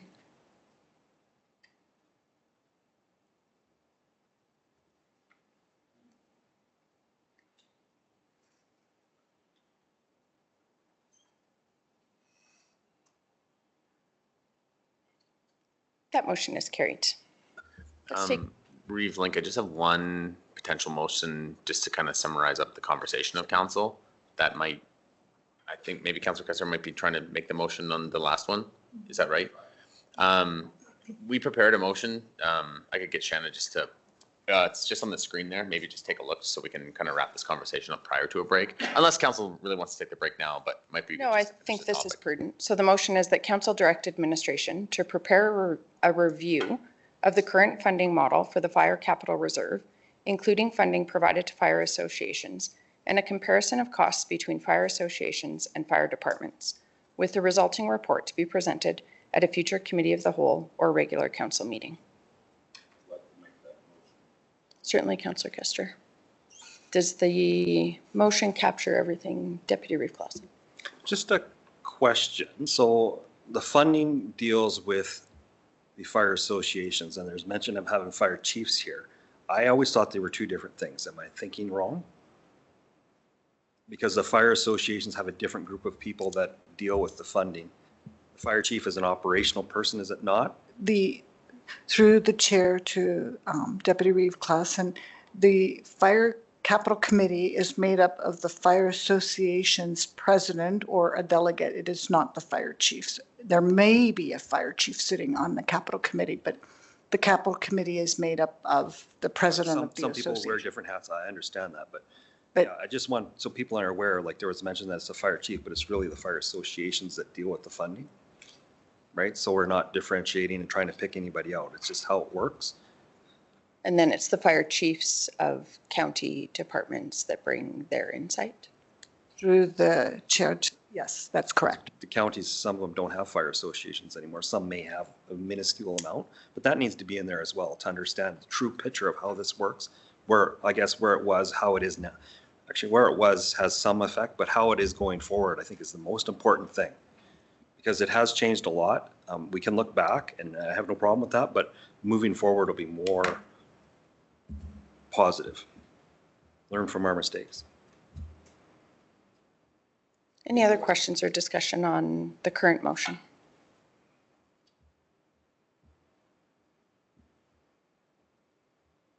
If not, I'll call the question.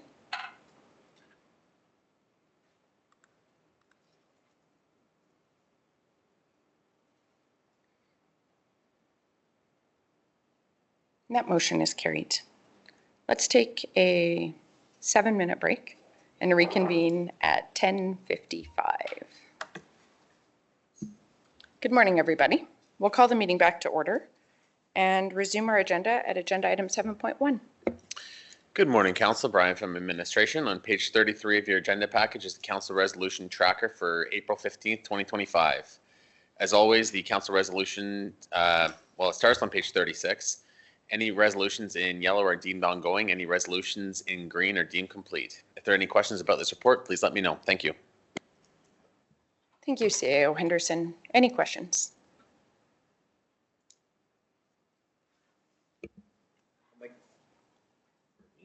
I'll make the motion that council accept the council resolution tracker dated April 15th, 2025 as information. Thank you, Deputy Reeve Clausen. Any discussion? I'll call the question.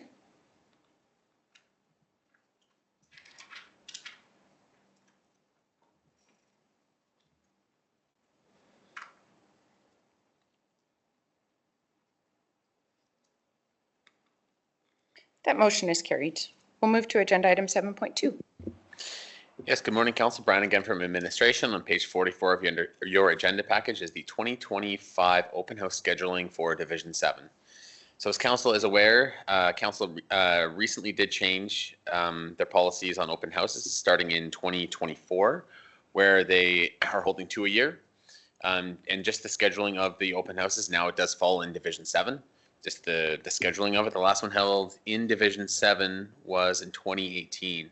That does not include any individual councillors' open houses that they have held. And I know Councillor Larson has held one in Division 7 since that time, since he's been on council. So administration just brought forward some times that we thought might work for council. And we've kind of posted them in the package in the report. They're there for council's review. If there's any questions about this report, please let me know. Thank you. Thank you, CAO Henderson. Does anybody have any conflicts with the 3 proposed dates in June? Or is there a preferred date by anybody? Councillor Larson? I would suggest we either do the 3rd or the 17th. Does that work for everybody? Councillor Custer? Sorry, Rick, did I hear the 3rd? Yeah. I would have preferred the 17th. I'm good with Kind of in the middle of spring season. But that's weather dependent too. Yeah. I'm good with the 17th. Does the 17th work for everybody? Just wondering, is there not a hall in Dallam as well? We've always gone to Hazard. Would Dallam be something different? Yes, there's a hall in Dallam too. It's up to you. It's your area, but we've always gone to Hazard, so. Yeah, I'm fine with either Dallam or Hazard. There's distance between the two. People from Dallam are not going to go to Hazard. People from Hazard are not going to go to Dallam typically. So maybe we should do Dallam just because I don't think we ever have done Dallam, have we? Sure. You know what? If we have, it hasn't been for a while. So Yeah, so let's do Dallam. yeah. Maybe some Rosebud people will come. That's kind of what I was thinking with the divisions changing and whatnot too, so. So looking for a motion for June 17th in Dallam.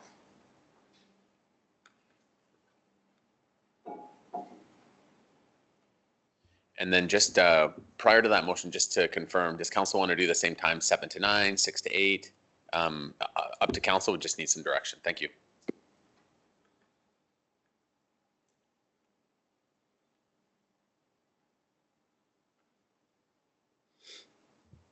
Go ahead, Deputy Reeve Clausen. Go ahead, Councillor Larson. Now that I've finished chewing, I will move that we have the Division 7 open house on June 17th at the Dallam Community Hall from 7 to 9. Thank you, Councillor Larson. Any questions or discussion? I'll call a question.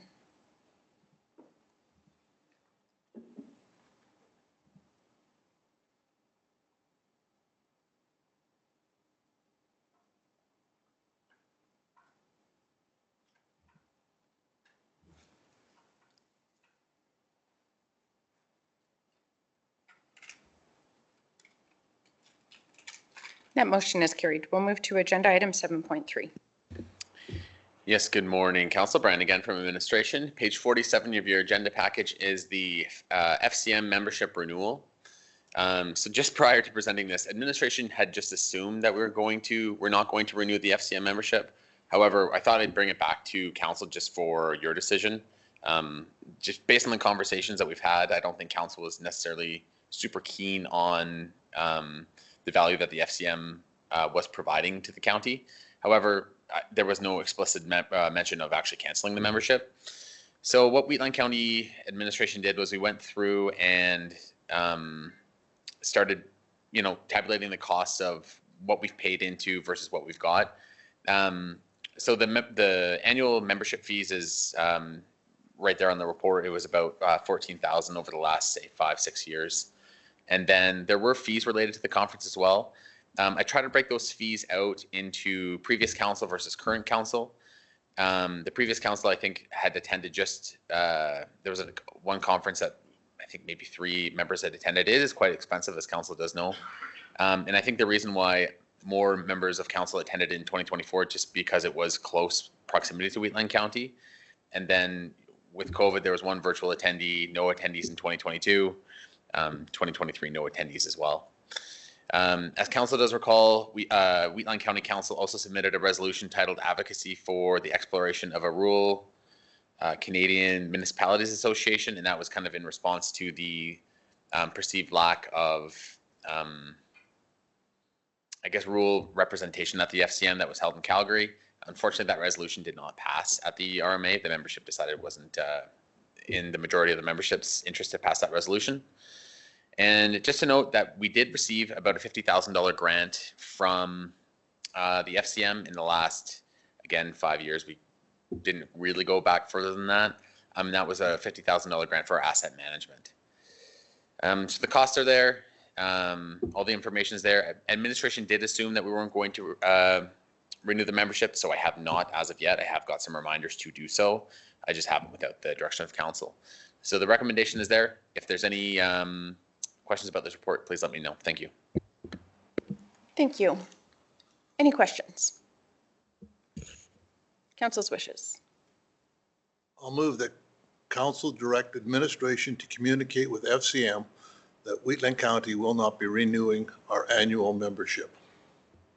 Thank you, Councillor Eckert. I'll open the floor to discussion. Councillor Laprise. So I just want to say I'll support it for this year, but it is interesting actually to get administration's analysis that we spent about $35,000 in 8 years attending and paying memberships, but we got a $50,000 grant. So maybe it's not all for not having been a member of this group, but I understand sending a message that we're dissatisfied with the topics and how they just their own representation of themselves at FCM. So I'll support the motion, but I just want to point out that there are some benefits to attending, to being a member. And I would just like to point out that FCM is $1 billion slush fund for the federal government so that they don't have to deal with these municipalities. The fact that if you worked out that $1 million and should be getting substantially more than that, because it has nothing to do with our dues.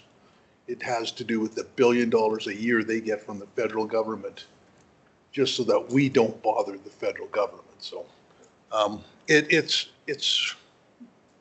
if it isn't, I can't use the word corrupt. I'm trying to figure out what word I would use. So, but I will leave it at that.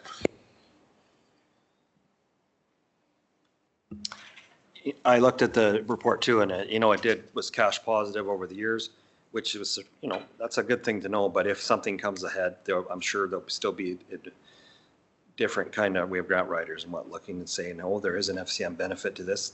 We could choose to opt back in just to fill out something and get a grant again. I would have no problem with that. But overall, I think the only one I ever attended is Calgary. I never traveled anywhere, so I was against this right from the start. It always conflicted with 4-H on parade and stuff, so it just never worked out. So that's on me, but that's fine. Any other questions or discussion? Councillor Kester. The county first joined, FCM handled the legal case for the county, which amounted to over $100,000 at the time for our autonomy in our infrastructure, which we lost the Supreme Court. And over the years, we've got I don't think it's never been about how much we put in and how much we receive back. It's about the support for rural in Canada, not even so much as in Alberta, but in rural communities. It's a hard vote for me. I can see it's a distribution channel for funding, and we've gained from it, no doubt. But also, I've attended, and the rural component just doesn't seem to be there. And I believe when we notify them that we're not going to do that, I think we should explain why. It's because of the rural content in the, and especially their conferences.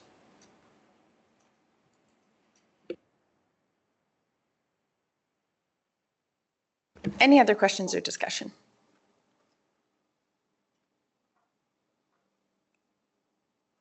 I'll call the question.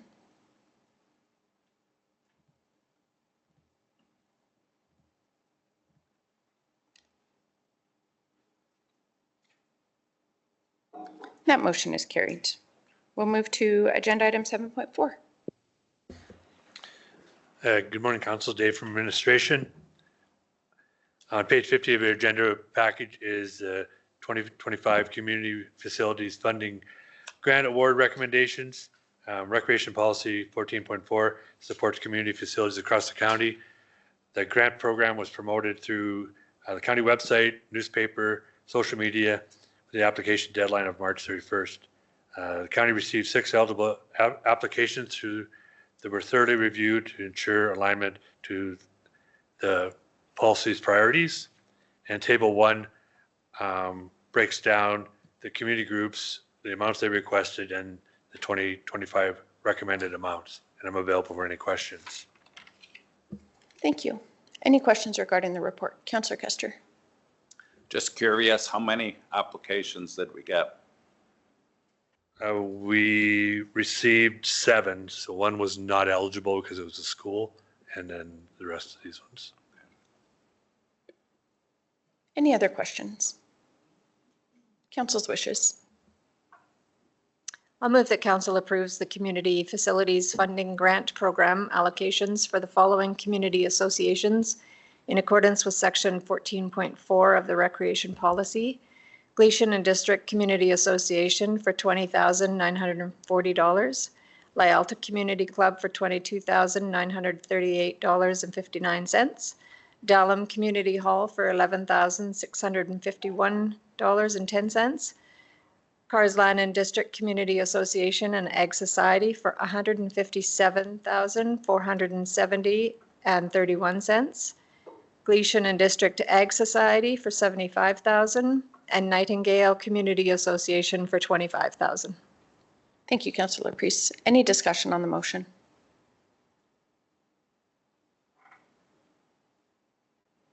I'll call the question.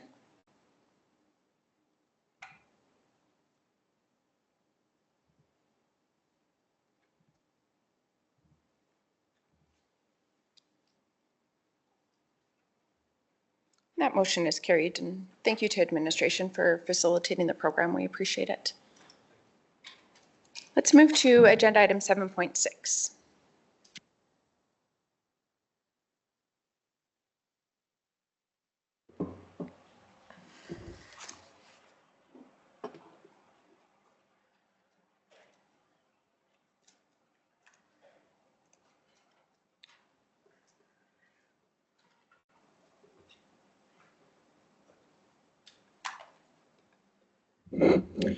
Good morning, Council.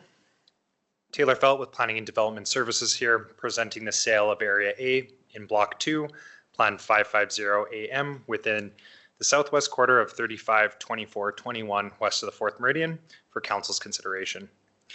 This undeveloped laneway is located in the hamlet of Chancellor and will be consolidated with the adjacent lands if the sale is approved.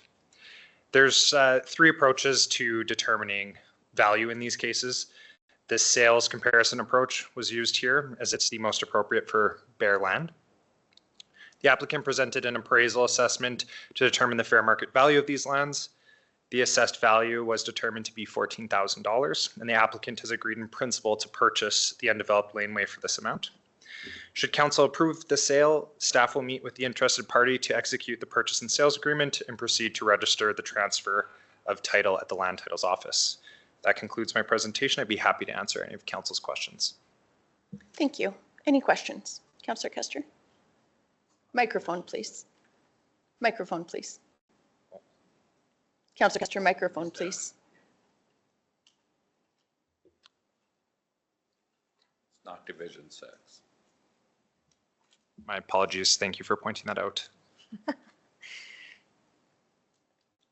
Any other questions? I have a question, actually. Was this the only party that expressed interest in purchasing? I think back in December, both parties were interested in purchasing half or something like that. I just want to make sure that it was a fair process, that everybody had an opportunity to weigh in, For sure. Through the bid in if they wanted to. Through the chair. Unfortunately, the other party who is interested has passed on. So staff had reached out to the executrix who's overseeing that estate, and they're not interested at this time in purchasing a portion. So the lands will be consolidated with the blocks to the west and directly south of the right-of-way. Okay, I'm sorry to hear that, but thank you for clarifying that. I'll make the motion that council approves the sale of Area A in Block 2, Plan 550 AM within Southwest 35, 24, 21 west of the 4th for $14,000, the amount stipulated in the market value appraisal. Thank you, Councillor Priest. Any questions or discussion?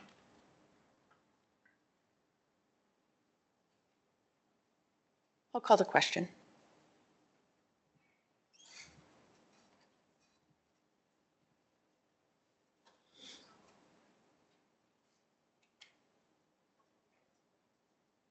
That motion is carried.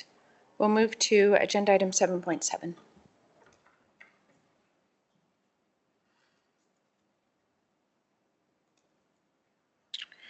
Hello again, Council. Taylor Felt with Planning and Development Services presenting the sale of Plan 2211256, Area A for Council's consideration.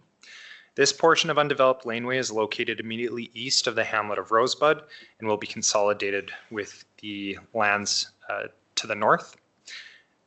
The applicant presented an appraisal assessment to determine the fair market value of these lands, and the assessed value in that report was $5,184. The applicant has agreed in principle to purchase these lands at this presented value. Should council approve the sale of these lands, staff will meet with the interested party to execute the sales and purchase agreement and register the transfer of title at the Alberta Land Titles Office. That concludes my presentation. I'm happy to address any questions. Thank you. Councillor Kester? It's still in Division 6 for half a year. Anyway, that council approves the sale of Plan 2211256, Area A for $5,184.00. Amount stipulated in the market value appraisal. Thank you, Councillor Kester. Any questions or discussion? I'll call the question.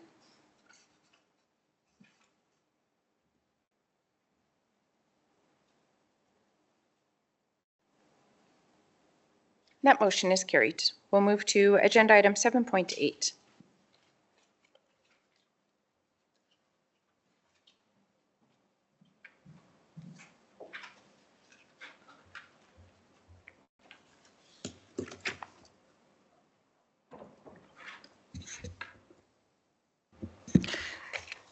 Good morning, Council. Sherry Barris with Administration to present the proposed ground lease agreement between Wheatland County as the landlord and the Standard Rural Fire Association as the tenant for Council's approval. The Standard Fire Hall is located on the county's existing public works facility at 225B 2nd Avenue South in the village of Standard. The proposed leased area is approximately 1.4 acres and is highlighted in green as shown in the figure on page 89 of the agenda package. Under the proposed lease, the Standard Rural Fire Association will take responsibility for both the development and operation of the fire service facilities, and the association will be responsible for all development-related costs. Administration is recommending that Council approve the ground lease agreement as presented. Thank you, and that concludes my presentation. I'm available for questions. Thank you. Any questions regarding the lease agreement? Is this a new agreement? Was there one before? Through Council, it is a new agreement. There was one that was drafted in 2016, and I don't believe it was signed, and then it was revised and submitted to them in 2022, and no follow-through. So we're following through to have it signed now. Thank you. Any other questions?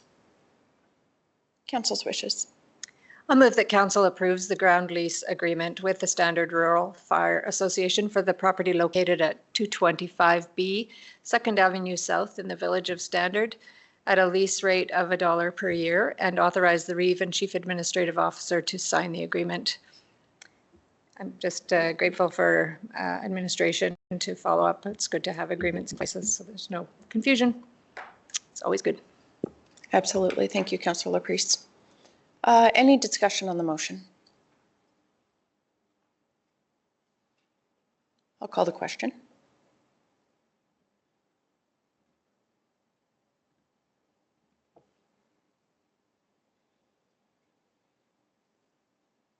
That motion is carried. We'll move to agenda item 7.9.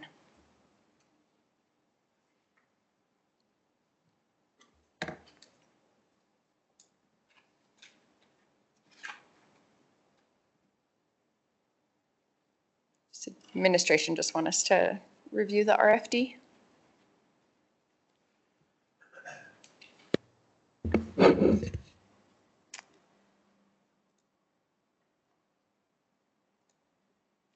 Good morning, Council. Brian from Administration. On page 124 of your agenda package is the 2025 Strathmore Stampede sponsorship request for decision.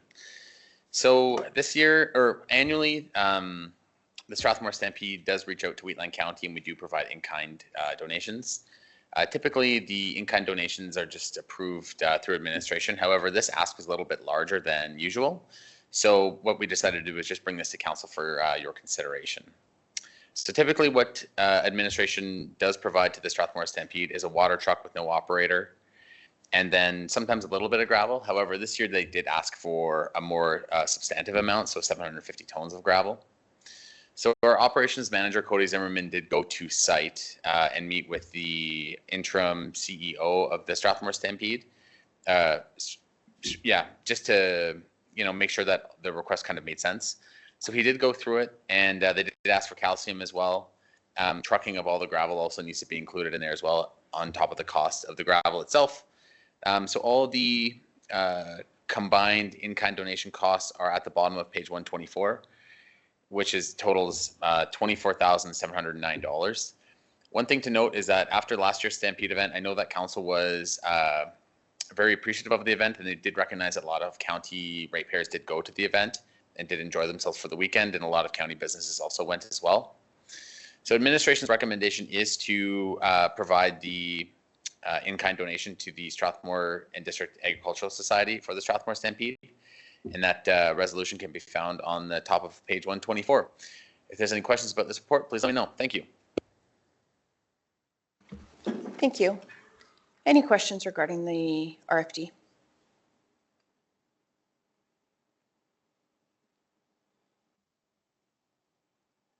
I'll move that council directs administration to proceed with providing the Strathmore and District Agriculture Society with 700 tons of gravel, one-time grading and dust control services, and use of water truck during the 2025 Strathmore Stampede, totaling an approximate value of $24,709.52 to be completed in kind.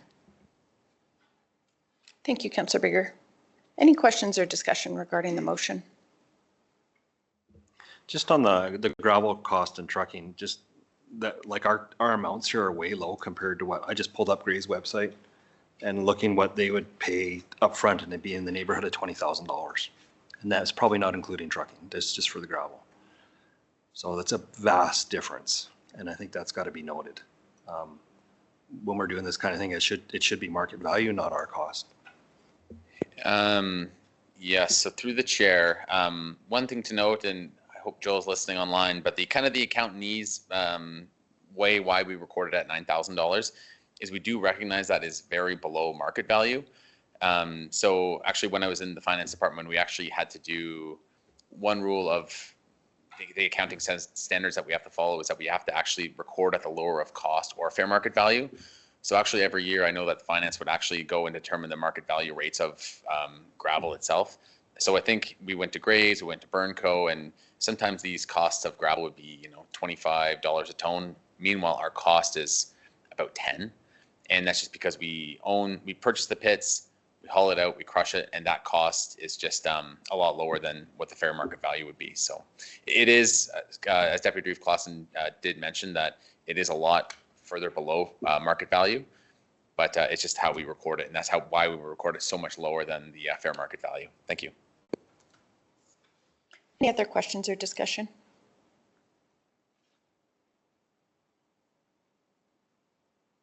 Hearing none, I'll call the question.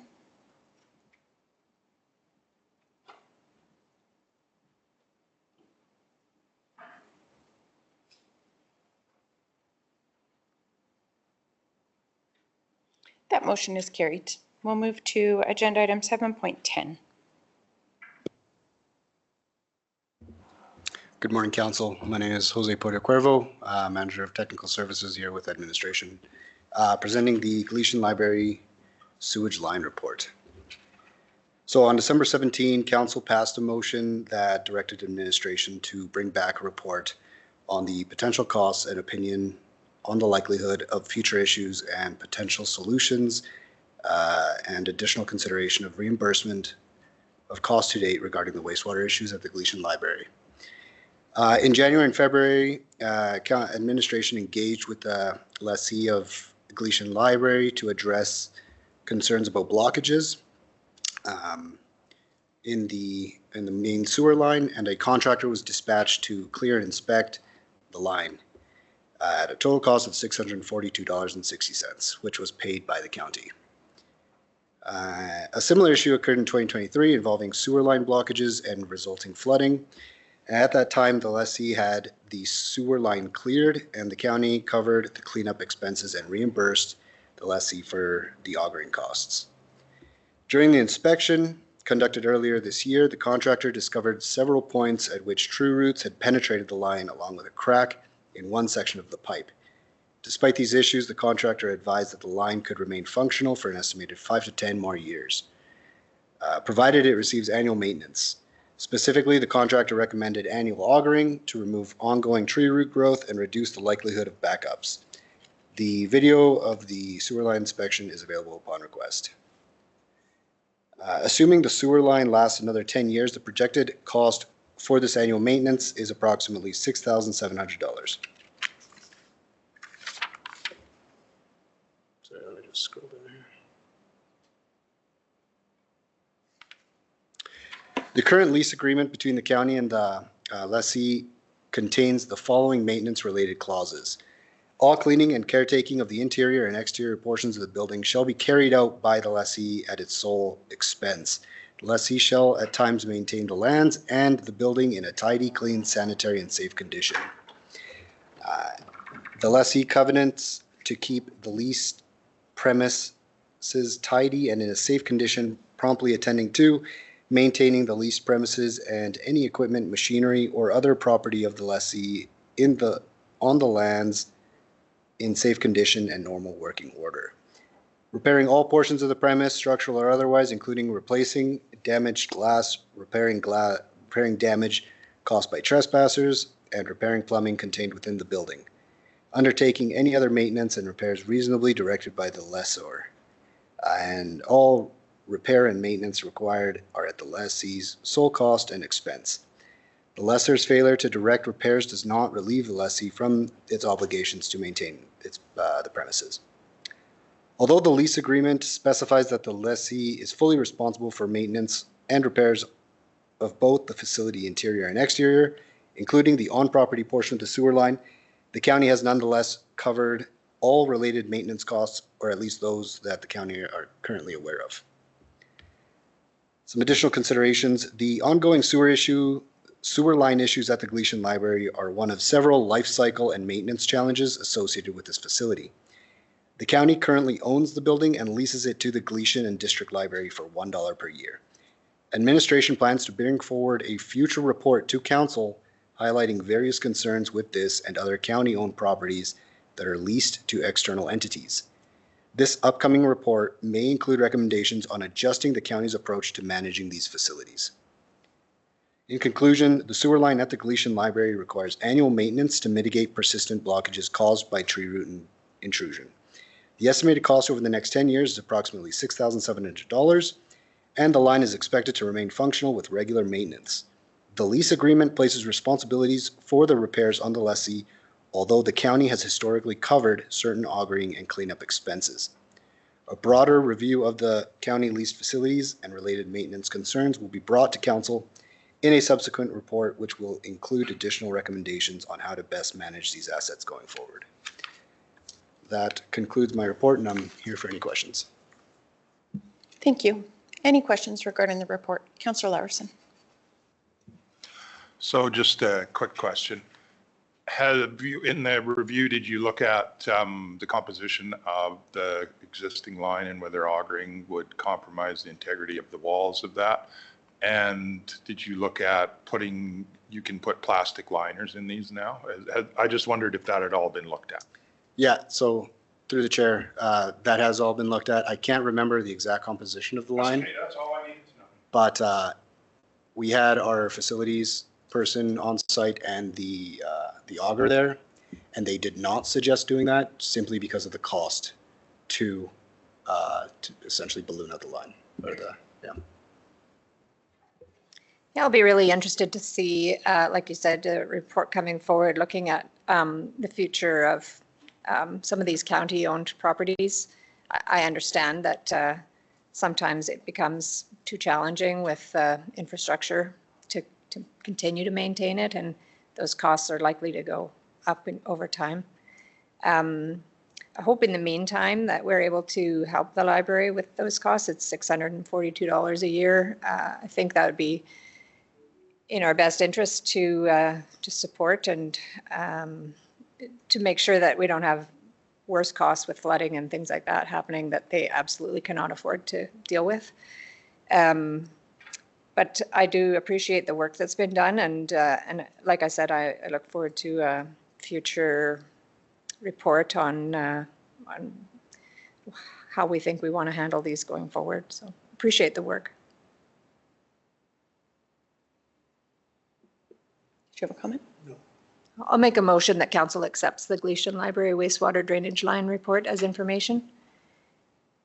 Also, do I need to make a motion that county will cover the cost of the $642 a year in augering costs? Should I make another motion? Through the chair, you can. We intended on doing so just through our own operating budget, but if you want to make it crystal clear, you certainly could. Thank you. I'll further move that administration covers the cost of annual augering to prevent further degradation of the infrastructure.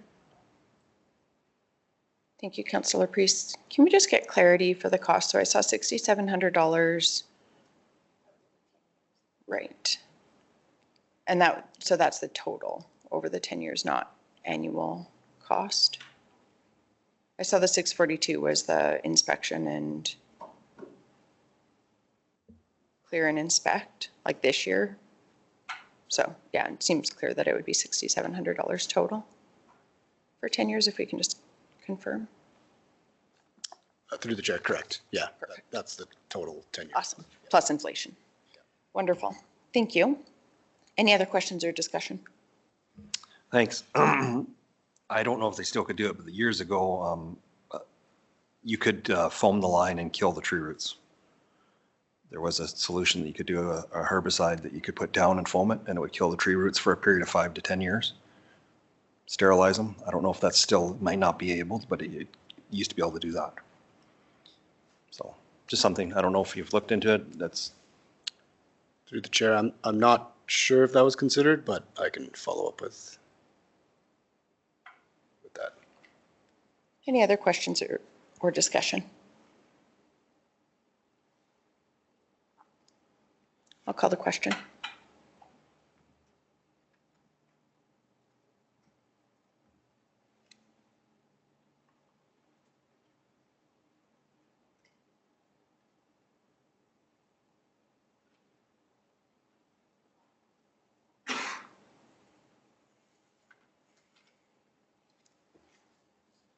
That motion is carried.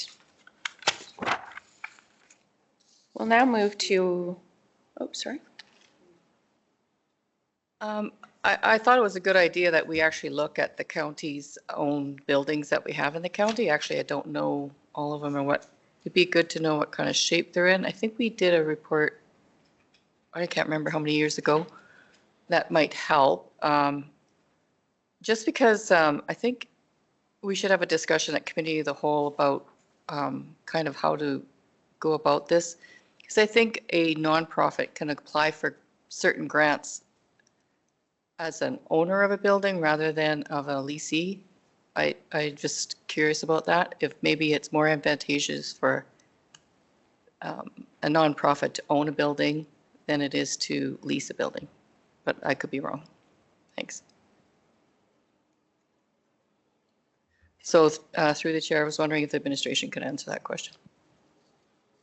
Perhaps when the report is brought back for council consideration for future deliberation on.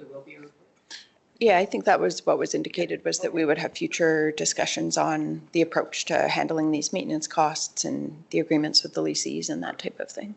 And I think that's an important consideration at that time, for sure. Thank you, Councillor Bigger. We'll now move to our closed session agenda items under FOIP Section 24 and FOIP Section 17. I will move us into closed session and call the question.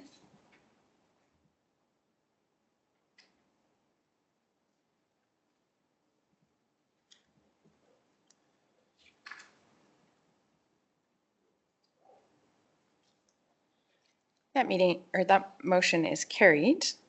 We'll just give administration a moment.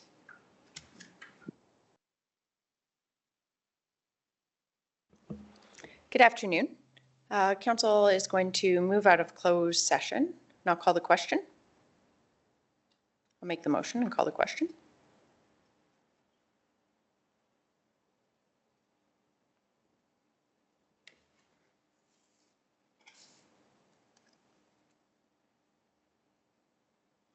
That motion is carried. Motions arising from closed session. I'd like to move that council approve changes to the pay grid, organizational chart, and health benefits as recommended by the 2025 compensation review completed by Hillcrest Financial. Thank you, Councillor Bigger. Any questions or discussion? I'll call the question. Sure.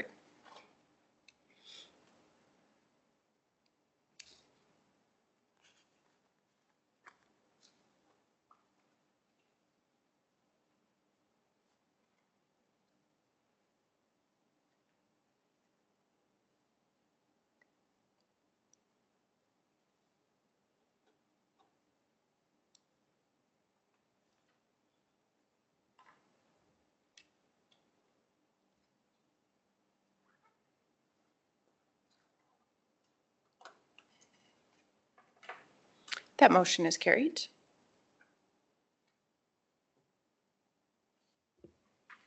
Move that council direct administration to expand the current compensation review to include an analysis of comparable municipalities and their respective work from home policies as a component of total compensation. And further, that council direct administration to draft a work from home policy for administrative staff for council's consideration. Thank you, Councillor Kester. Any questions or discussion? I'll call the question.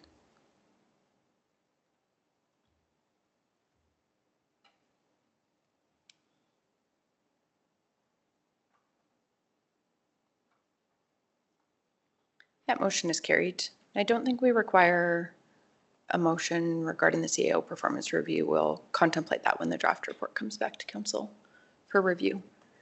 So that brings us to the conclusion of our agenda. Thank you, everybody, and meeting is adjourned. Have a great day. Thank you.